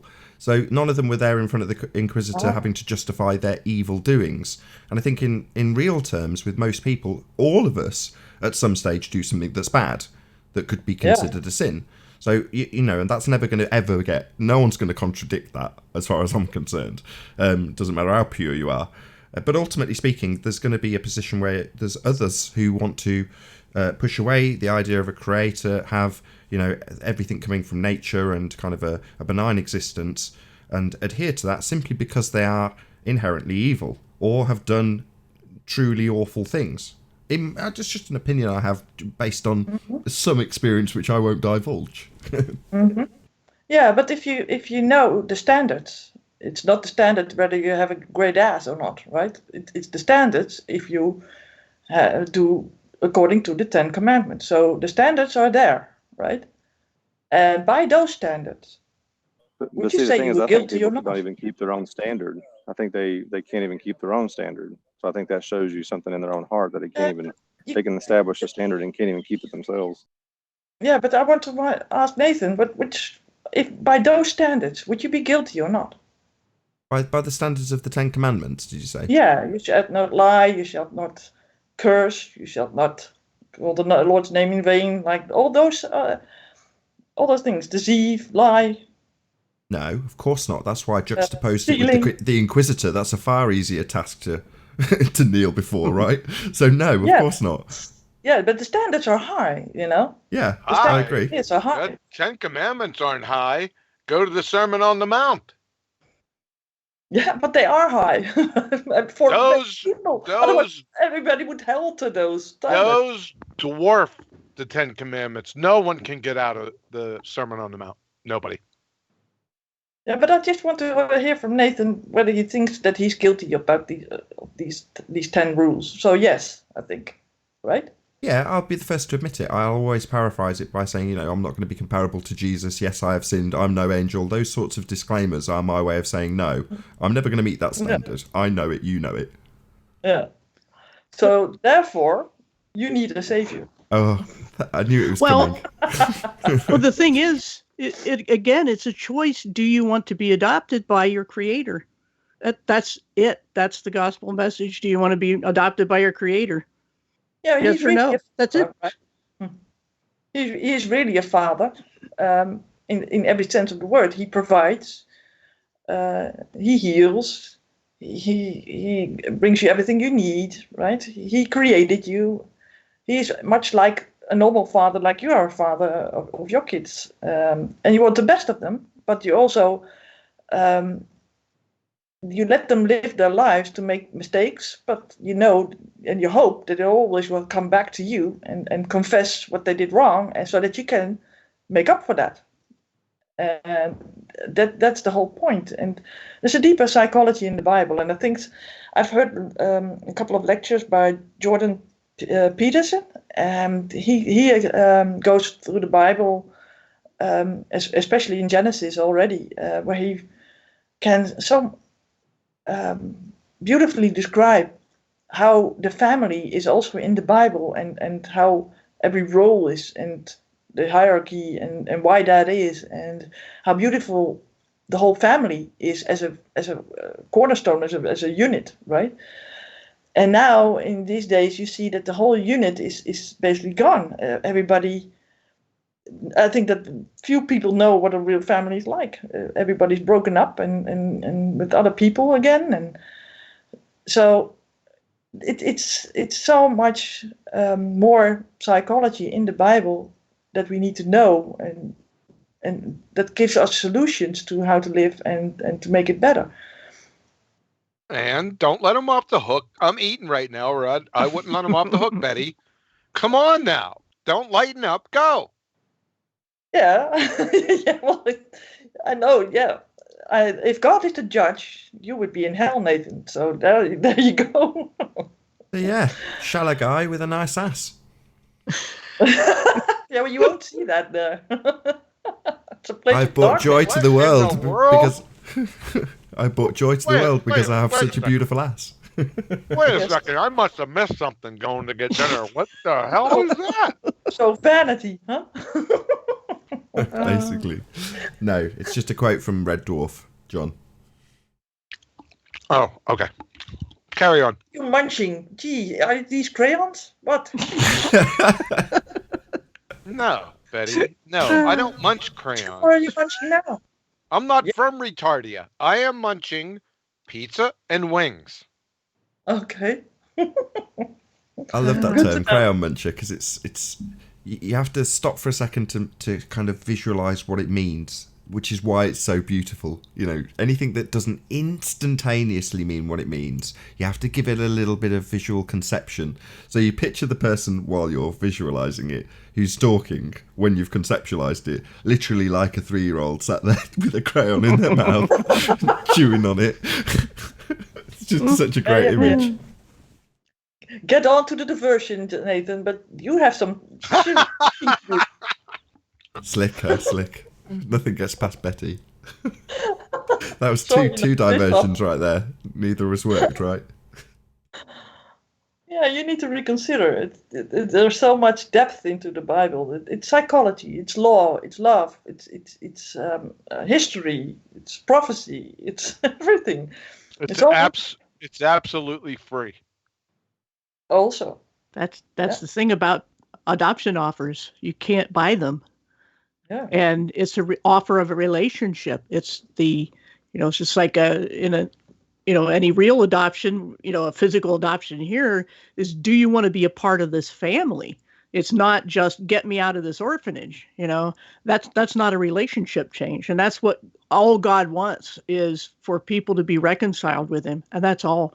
It's, the good deeds, bad deeds come after that, because you can't scare or guilt somebody or trick somebody into a relationship.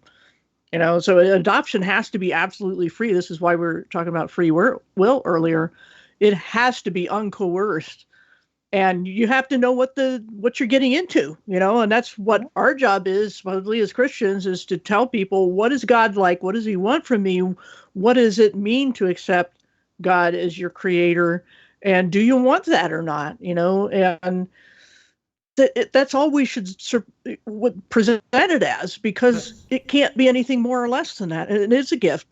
And well, the non-coercion, Paula. That's why I'll big shout out to Bible literalists. Go and subscribe today, because I often don't chat in your chat because I don't want to be put in this position I'm in right now. But nevertheless, I'll listen. And what you're doing is your show is very non-coercive. In other words, you're just presenting the information. And what I love the most about it is it's right from the, I don't know how to phrase this biblically, but from the horse's mouth, so to speak. It's right at the core, the source, the original sources.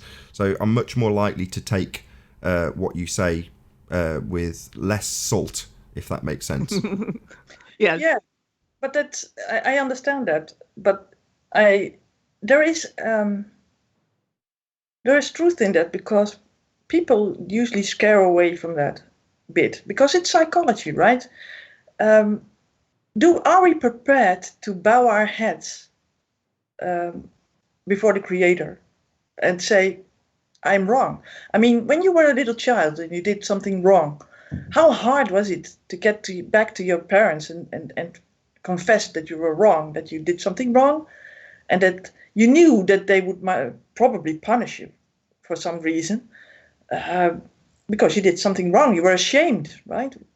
You were really ashamed of things. And to go back to God and bow your head and say, in very much ashamed way, like a humble way, I would say, a teachable way also, is so profound to know. And we can also be very lightly and be light about this, but this is the whole point. We have to do with these people in all these debates about evolution and globe Earth, flat Earth. Nobody is prepared to say, "Oh, right, yeah, this is something that I didn't know," or "I was wrong about this," or I called people retards while they are very valuable in other aspects of their lives. Hashtag same team. Exactly. Right? Yeah. So there is so much that we have to have sort of some introspection on ourselves and say, well, I did a lot of things wrong. And who is the best to go to and has mercy on us and did something great? He sent his own son to die for us. And went to terrible atrocities and pain and martyrdom for us. How beautiful is that? But it is a thing of pride not to go back to that. And sure, he will adopt us. It's like the prodigal son. We squander our inheritance, basically, by saying, well, give us everything and now go away with it. I squander it and do anything that God forbids, or Dad forbids, right? And then to come back on your knees and say, well, even if I can only be a servant from you from now on, and the father being so happy that his son will come back. That's a love story, isn't it? Oh, you got it. You got it. I love it. Very well said. And that's the whole point. It's a beautiful the Bible is a beautiful love story. Us being rebellious, like we are in sort of a puberty in our lives, right? We are like children rebelling. But why do the youth rebel? Because they want to find out who they are, what they are, and what they want to choose. And we don't, as parents, we don't want to choose for them. We want them to choose themselves. And love is unconditional, but not something that you have to go to. Because you can reject love, right? And if people reject love, then they get to a place where love is not present, and that's hell. And we can be like the religions now, why, oh my God is a God of love, and everything is love, love, love, love. But that's not saying the message as clear as it can be. There is a hell, and we can deny it, but it is still there. And we can also say, well, I don't believe in hell, but I don't believe in guillotines, but I still can be killed by it. So what I try to do usually when I tell people about this is I just want to help them. And I do it from love. And they can ridicule me, they can bash me and do anything what they want, but at least their blood is not in my hands. I tried to say what I had to say. And that's the whole point. And I think that you touched on the key, of course, is humility. And that's why people don't want to admit that they've been wrong, whether it's earth shape or creator or whatever it is. It's an act of humility to know that we're not God, to know that we're not our own creators. And that's the step that that is really the most crucial decision of anybody's life is, can you humble yourself in the face of truth? And especially before your creator, and say, I'm not the potter, I am the clay.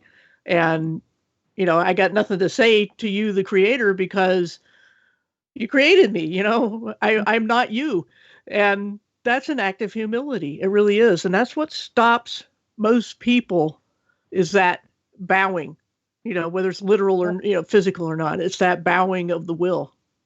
Yeah, and when that is usually happen, when people are on their deathbeds, they are weakened beyond belief, and then they think, well, is this it? And then the fear grasps them, and then they are in sort of a struggle too, and then usually they tend to reach out to God or other people that are in devastating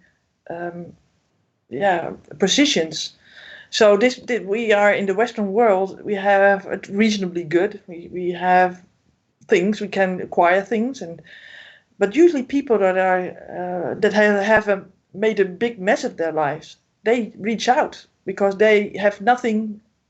They have no shame anymore. The shame is there so much so that they can only reach out to God, and that's when they usually get converted. But if you have everything, like the rich man in the Bible, he had everything, but he couldn't let that go. Right? I have an important question. Sorry to interrupt. Okay. Nathan, are you still awake? Yeah, of course I'm listening intently. All right. Okay. I just wanted to make sure. Maybe we should let Nathan talk a little. I'm not trying to step all over you, Betty. You make tons of excellent points. What is Nathan's thoughts on this? I haven't got anything to add. I'm going to need a bit more. Yeah, let's get your... None of this is new to me. Absolutely none of this is new to me. Sorry? None of this is new to me. So I was raised in an extremely religious family. You know, my uncle's a pastor. My grandmother was a missionary. So, you know, none of this is new to me. I'm not saying, oh, I've heard it all before, blah, blah, blah. That's not what I'm saying. You know, I don't disagree. I've got nothing to add. So I don't know what thoughts you want, John.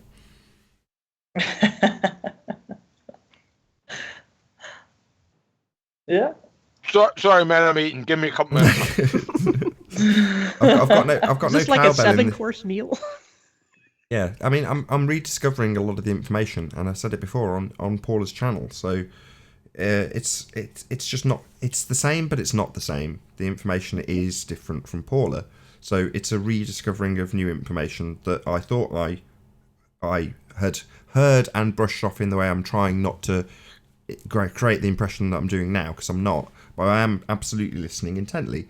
But as I say, when Paula goes through her information, she cites all of the sources, how the information has been. In some instances, you go through how it would be wrongly translated. I think you can't help yourself, right, Paula? Right. So, you know, I know your overarching theme is to go to the nub of the original texts and the original meanings, and it's quite explicit in most instances, and it does contradict some of the things that are said in, I don't know, the Good News, or I know you don't like the King James very much, but whatever translation that you potentially have been taught from in a church. And I don't know, it's the more that I listen to this stuff, the more I realise that the kind of whole church thing is a folly. But, you know, that's obviously small potatoes to perhaps you guys who are way beyond that. Yeah, there's at least as part of the Christian flat earther community is this awakening against what church has always been, and it doesn't match the New Testament at all as far as how practices go and services and things. And I wrote a book on it called You Are All One, Debunking Hierarchy in Christianity, because it's also a debunking of the whole churchianity thing that everybody equates with Christianity. And if you read the New Testament, it's not there.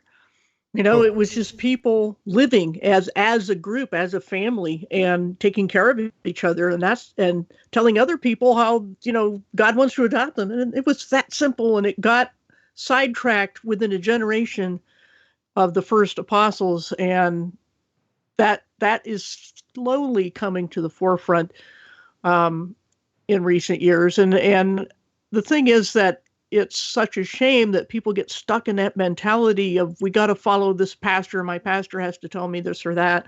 Or if you don't get married in a church, you're not married, and things like that. I was telling people on the hangout I did on Christian marriage not long ago, there's nothing in the Bible that says you need a ceremony, an official, an altar, vows. It doesn't say that. It's not in the Bible. That doesn't mean you can't do it. It just means that we've gotten so used to tradition and replaced what was in the Bible with that when we do hear, you know, actually read it for ourselves, it sounds foreign.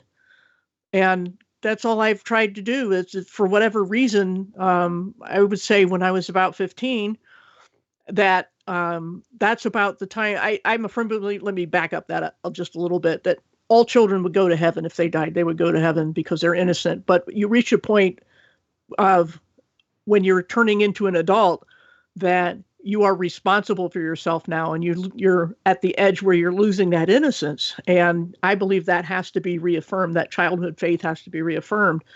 And that I did that at 15, and I was given this thirst for the Bible. It never left me for 46 years. I mean, it was an absolute gift. And so I can do nothing but that. I have to devour it. And I've still spent a lifetime doing it, and I am not at the end. So for whatever reason, God had given that to me. And that's my mission in life, is mainly to reach Christians with what the Bible actually says, because so few Christians even really read it critically. You know, they have these Sunday school quarterlies. Any warm body could teach a Sunday school class, because you've got this literature in front of you or a video to play, and you just talk about what you feel after you read or watch it, or you fill in the blanks. And this has been going on for hundreds of years. And it's a crying shame that this is supposed to be not a religion. You know, that's what John means when he says that every time. It's not a religion. Well, we sure made it into one, didn't we? Well, You know? do you think if we were having this conversation 200 years ago and Hangouts on Air was all functioning like it is now, but the topic of the day wasn't necessarily space and scientism or pseudoscience, would it be where John had the, what was it he put it, science versus religion? And I said, well, in reality, that would be science versus pseudoscience, i.e. what they're classifying, or pseudoscience versus science, I should say. So where you have pseudoscience, you'd actually be substituting what they call science, and where they have religion, you'd be substituting in science. Whereas 200 years ago, there'd be the same discussion, but in regards to how the hijacking of, let's call it the word of God, has become the church, and they have hijacked that in order to take control of the people. Right, exactly. It did happen. There was I did a series on a book called The Reformers and Their Stepchildren that follows the history of the church you never hear of. These people who didn't go along with Rome, and who didn't go along with even the Reformers split. And they were trying to keep to the Bible, and they said, you know, way back then, they're looking at the scriptures too and going, hey, this isn't right. But they were persecuted even by the Reformers. Sorry to stop you there, Paula. Just somebody trying to get into the conversation. I think SX, okay. Did you have something to add? Sorry. No, I'm a little bit confused. I just wanted to ask, can she define what religion is for her? What religion is? Confused. Yeah, it is, again, depending on who you ask. But for me, the way religion has always, what it's always meant, as far as I understand it, is certain practices and rules to placate God. Yes, it's a belief system, but because of that belief system, you do certain things. Now, the word is found in the Bible, but even then it says true religion is looking after orphans and widows in their distress and keeping yourself from being soiled by your contacts with the world. So even the Bible redefines the word and says, if you want religion, here it is. It's being kind. It's, being, walking with your Creator in His ways, and not the rituals and things like that. I didn't know that. That's interesting. Oh, okay. Thank you. Yeah. I did not know that. Sure. What? Exactly. About religion, I think that is in James, the book of James. It's at the end of one of the chapters.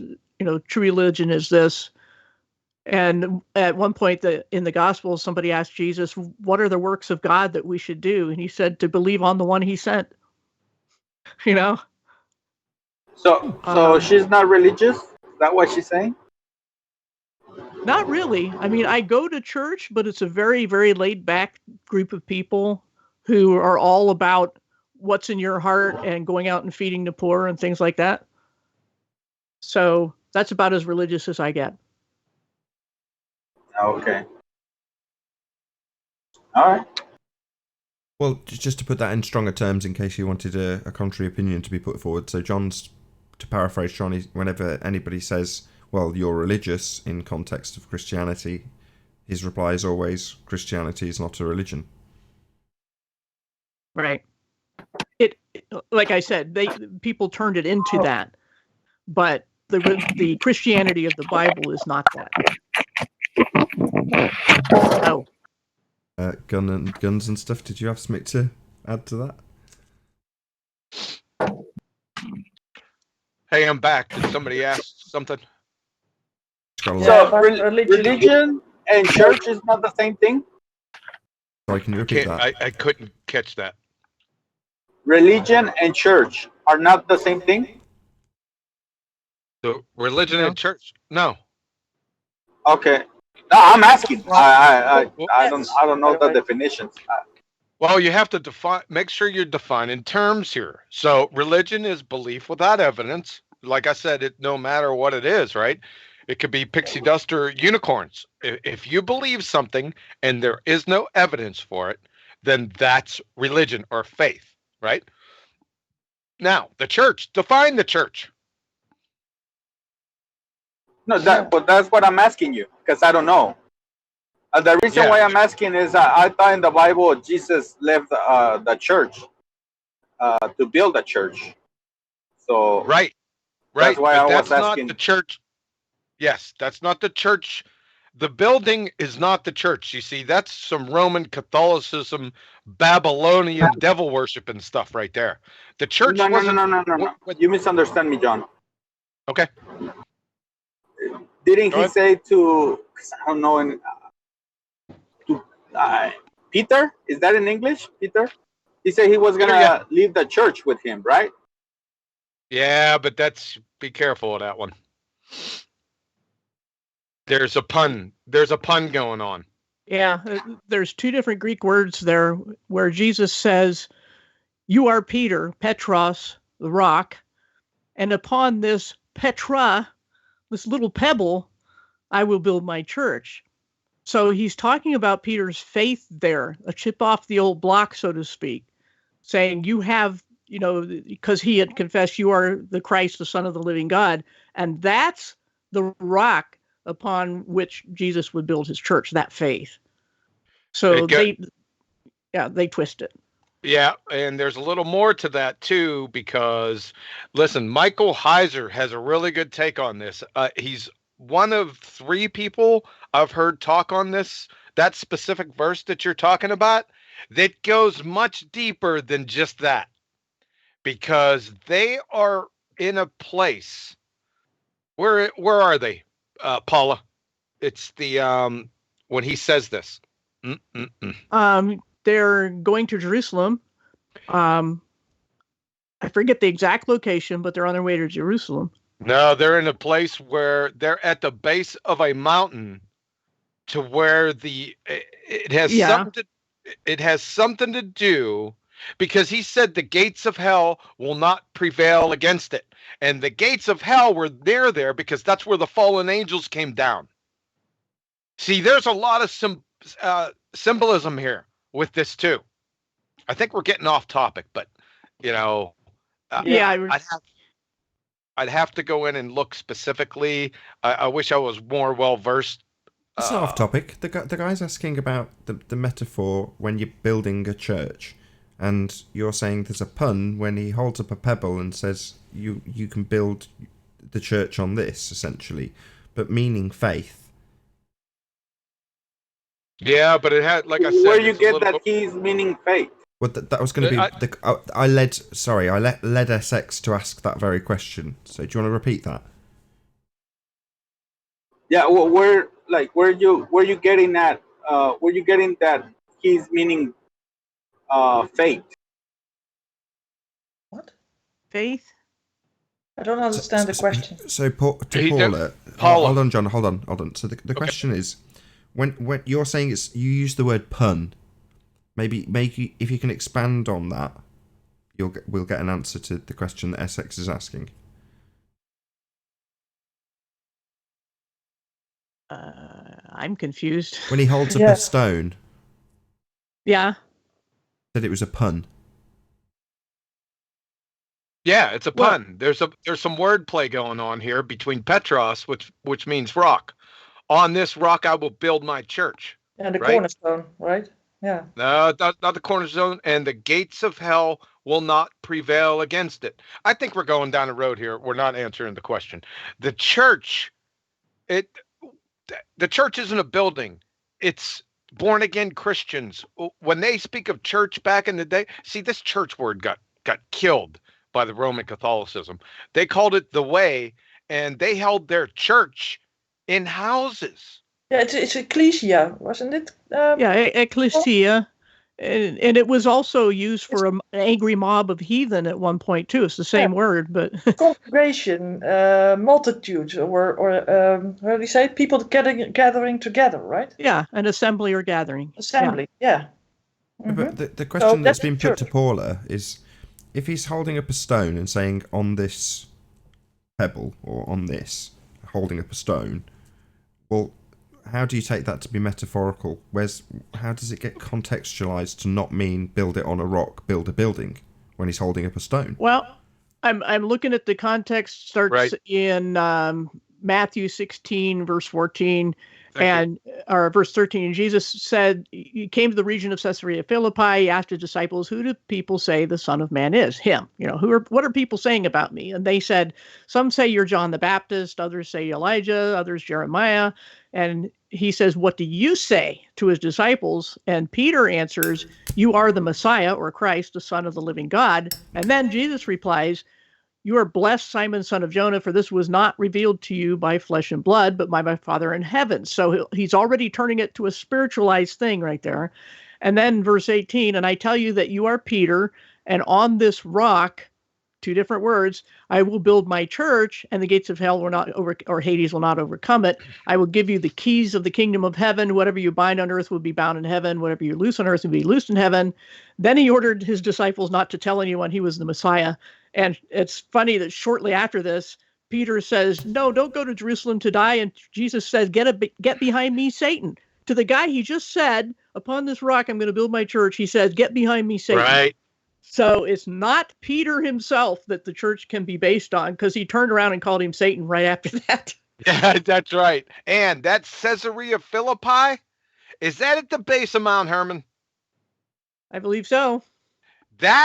I'm telling you, this has so many layers that I was overwhelmed when I first, because it seems benign, but it's not.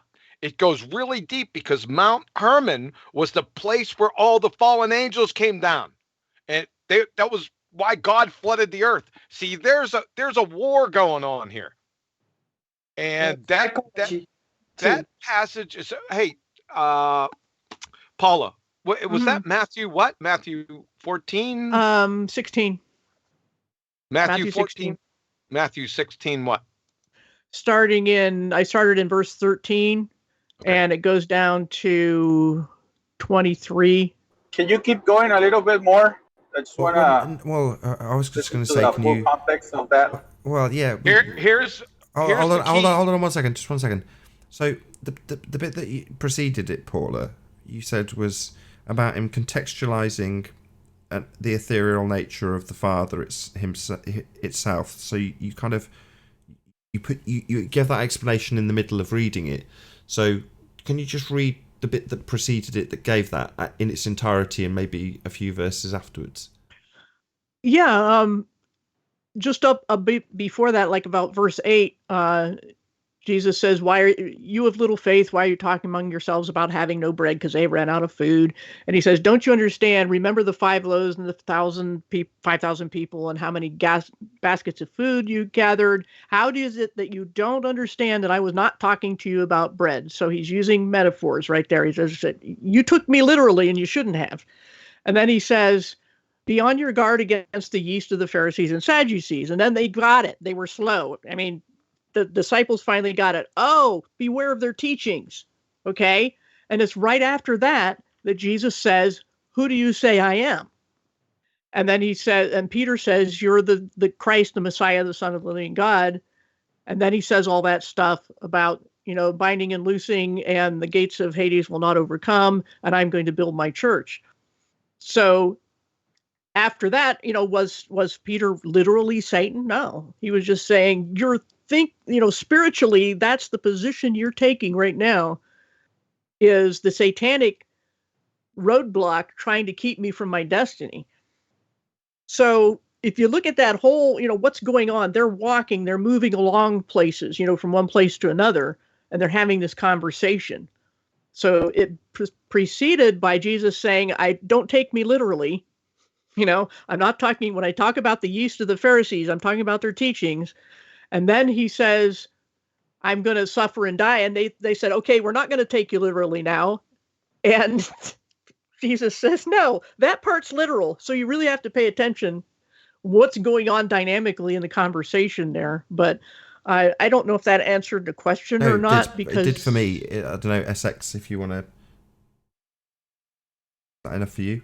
I mean, it's a lot of interpretation, but I mean, there's a lot of interpretation that doesn't say, that is not in the Bible. That's what I have the problem with.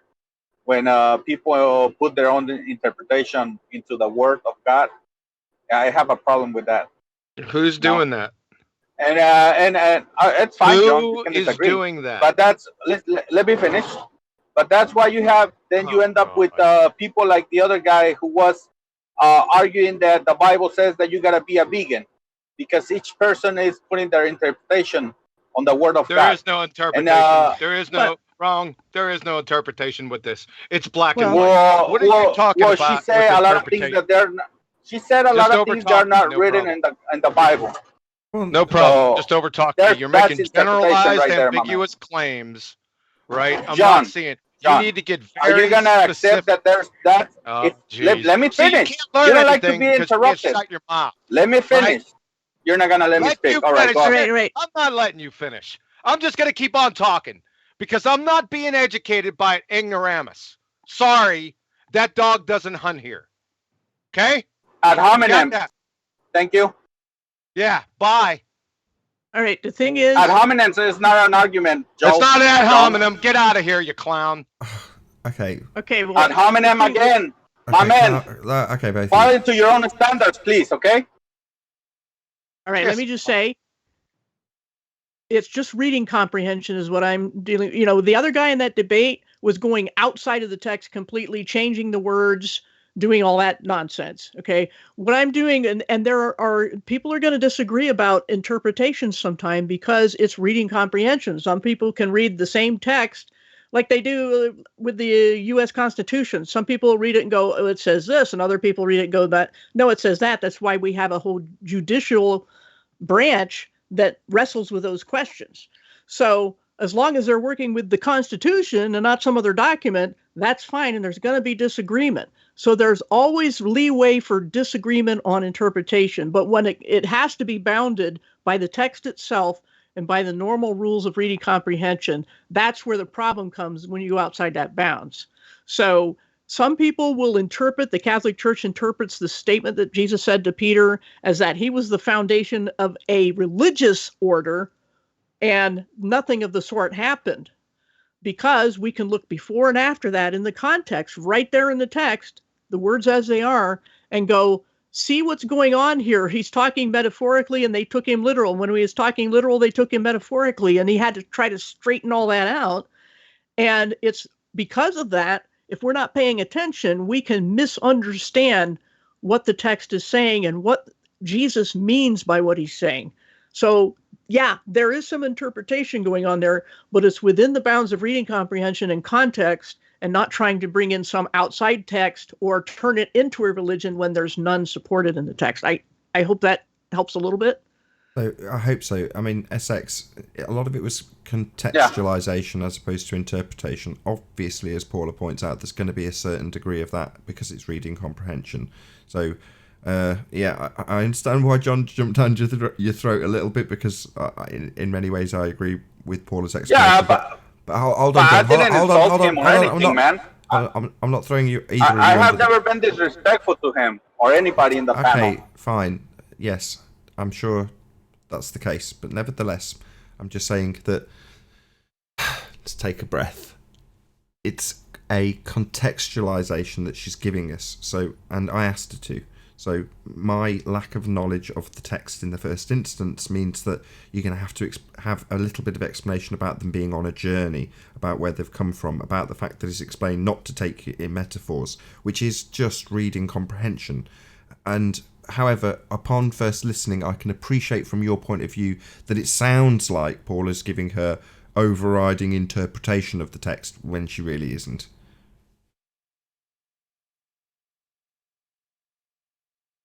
Well, I'll politely disagree with that, but yeah. Okay, Well, that this oh, is my hold on, problem. John, hold on. Hold on a second. No, hold on a second. This was my problem. Yes. Because he charged with misinterpretation. It was ambiguous. All I wanted to say, and he kept talking. That's what pissed me off. He made a charge. I just want to know specifically what he's talking about. That's it. So what John's asking you, SX, is what specifically?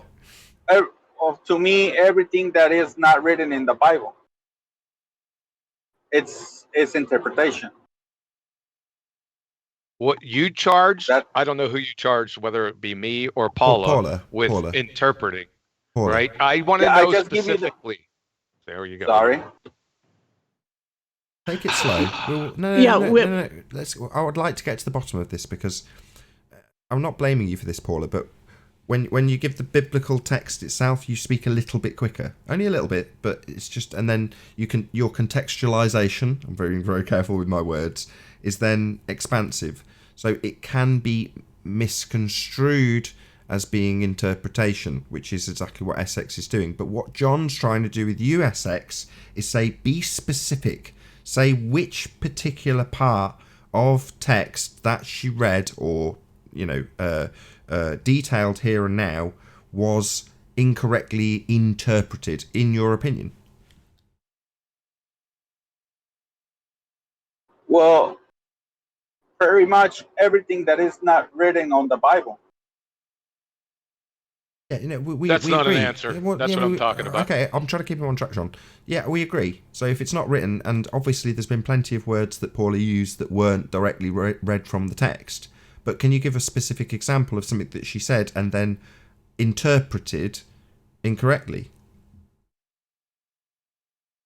Oh, man. Go ahead. When she talks about, like, because I don't remember everything. That's a problem. Everything that she said, Sure. specifically. The problem with that is, though, that's why. The problem with that, though, SX, I just got to stop you. That's why John shouted at you, because then it becomes a baseless assertion. It's not baseless, Nathan, because I'm saying everything. That's my answer. Everything that is not written on the Bible, it can be taken as an interpretation of the reader. Sure, but beyond literally just reading from the Bible, this would be a very short conversation, wouldn't it? It would just be literally reading it and then the stream would stop. So there's going to be a certain amount of discussion and conversation and contextualization, and what you have charged, interpretation that's incorrect. But you've got no actual demonstration or contextualization of your own to offer when making that allegation. Do you see what I mean? Yeah, the problem is that I don't remember everything that she said, and so then I guess, I cannot give you an answer. I'll apologize then. Okay. Well, that's what I got. That's painfully slow to get across, and John's approach would be to say, "Shut up, you're wrong. That's a baseless assertion." Yeah, I'm sorry. I'm sorry for being impolite about that. I came in on the conversation a little late. I got a little hyper. I just want people to be specific. That's all I'm asking. And to be honest, in order to avoid interpreting, we can't even read a translation. We must read it in Greek. Yeah, right. As soon as you put the English into it, as soon as you literally translate it into English to say it on this show, you are applying reading comprehension and interpretation and a variation to a certain extent. So it's immediately open to discussion, which is good. Right. And there's level of context. All right. But there's levels of context with every passage, right? The overall writing one is the whole counsel of God. That's what you need to take into account. Then there is the local context of which he's talking, right? You can't, neither can be taken away from each other, because each got to be bounced off each other for veracity and to be internally consistent. You following me?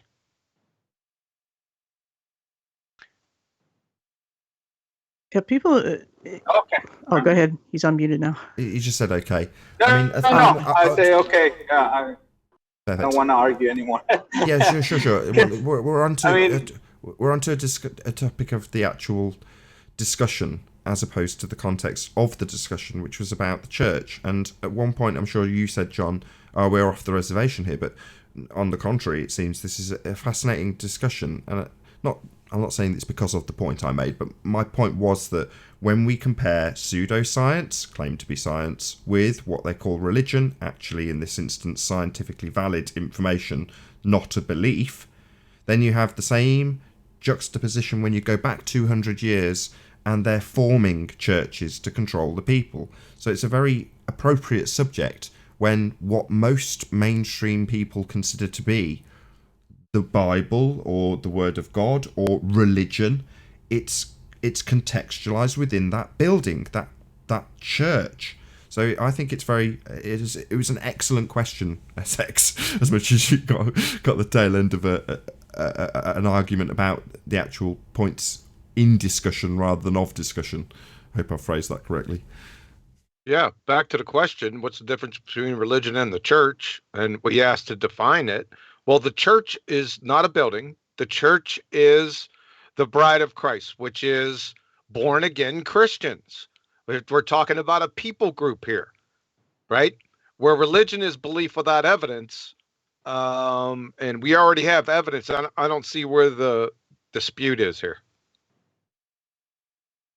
No, the main question for me was for me to try to, because you gotta understand that English is my second language, so I was trying to understand the difference between those two words and for me to understand. That's why I asked in the first place. Yeah, religion has nothing to do with this. And for me, I thought church was a congregation of people. That's what I thought it was. Well, it kind of is. I mean, it's a group of people, but what it is not is rituals and hierarchy and buildings and all those things that trappings that go with it. But it is a gathering of people. Yeah, so the Roman Catholic Church corrupted this, right?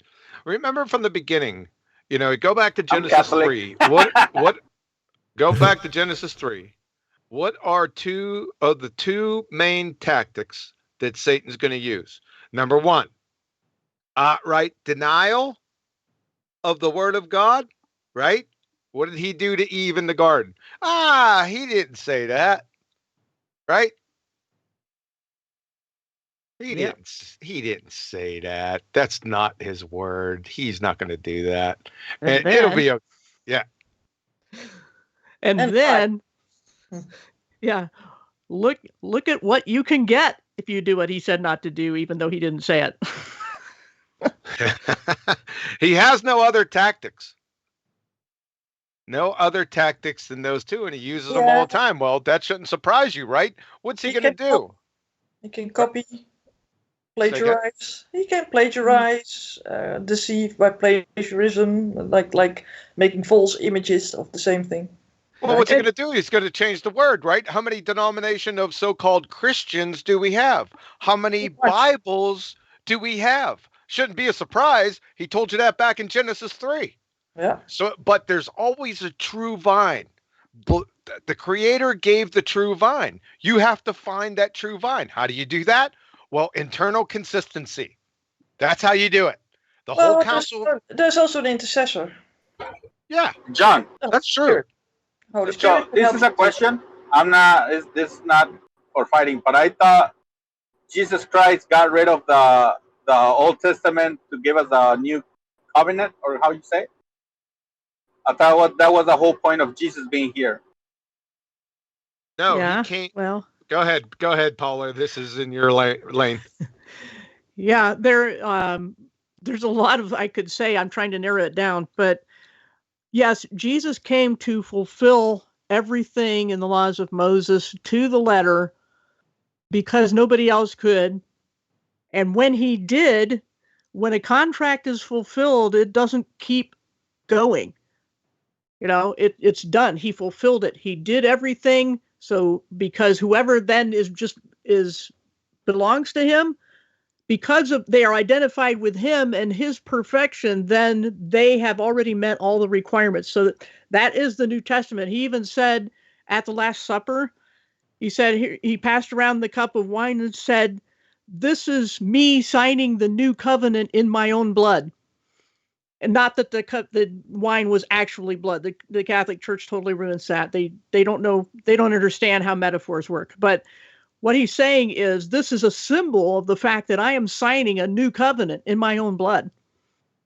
And so that's the New Testament. That's what it means. New Testament is a new covenant.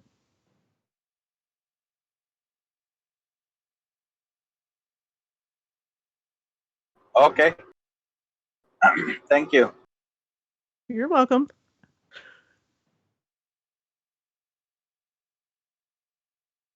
There's so many rabbit trails. Every time there's a question, it's like, which branch am I going to take on this one?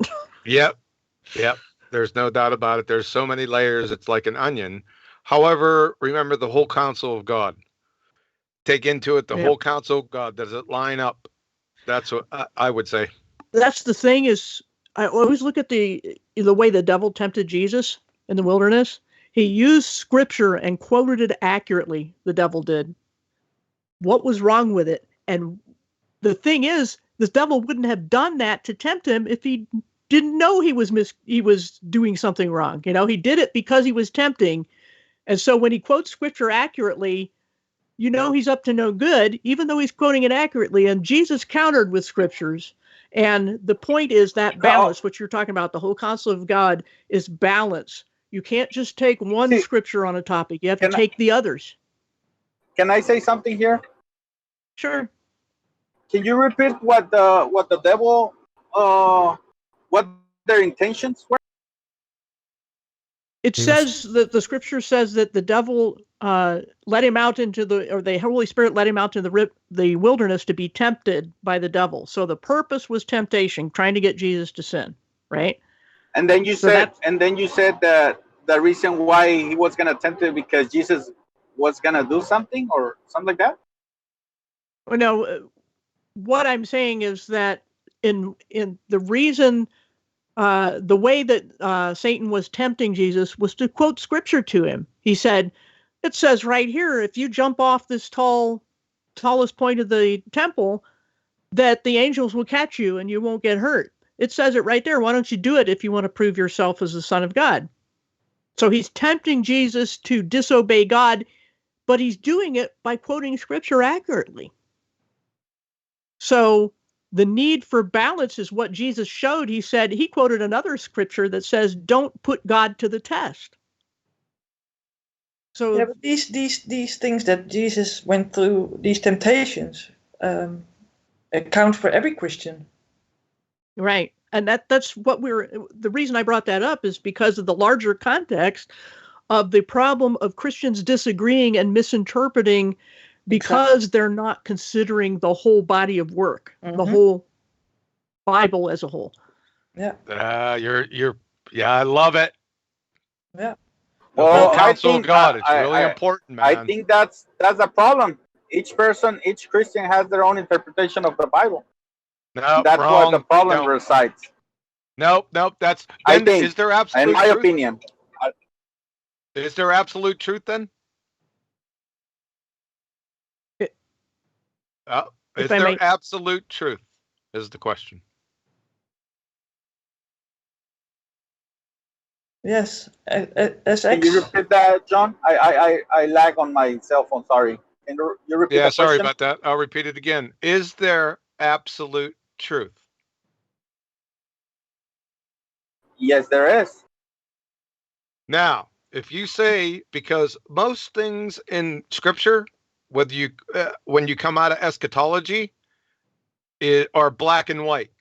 Now, Jesus was supposedly, according to the Bible, executed, right?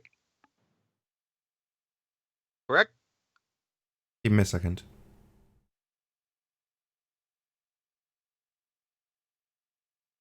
John, I'm so sorry, man. I'm lagging. I cannot hear you.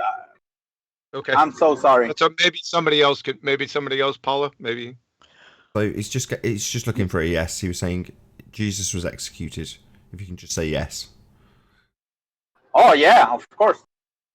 Right. Is there any interpretation with that in Scripture? Is there another interpretation? Not that I know. See what I mean? Most things in Scripture, God puts in black and white. There's no interpretation needed. It's just is what it is. God says what he says, and he says what he means. And I would add that God is a perfect transmitter, but we're imperfect receivers. So we're fallible human beings. We're going to misunderstand. We're going to miss our reading comprehension. We're dealing with texts from thousands of years ago in another language, another culture. There's going to be misunderstandings and bias. Yeah. And people, as many times as I read the Bible, you catch something new every time, because it's like looking at a gem with 1,000 different facets. Wow. And you just turn it a little and you see something different. That's exactly how I say it. Wow. And that's right. Somebody says something about their biases. I think that's the biggest problem. People inserting their biases on the Bible, like the guy who was debating you about the veganism. He somehow find a way to manipulate in his head the word of God to mean that you should not eat meat, right? And then people were doing that on slavery. They were doing the same thing. So I think inserting your own biases on the Bible is one of the big problems that people have. Absolutely. Totally agree. But what's the final arbiter of truth? It's Scripture itself, right? So it's taking the whole counsel of God. Let's see what this gentleman's saying. Point me to the Scriptures, being specific, right? That's what we need. And not cherry pick.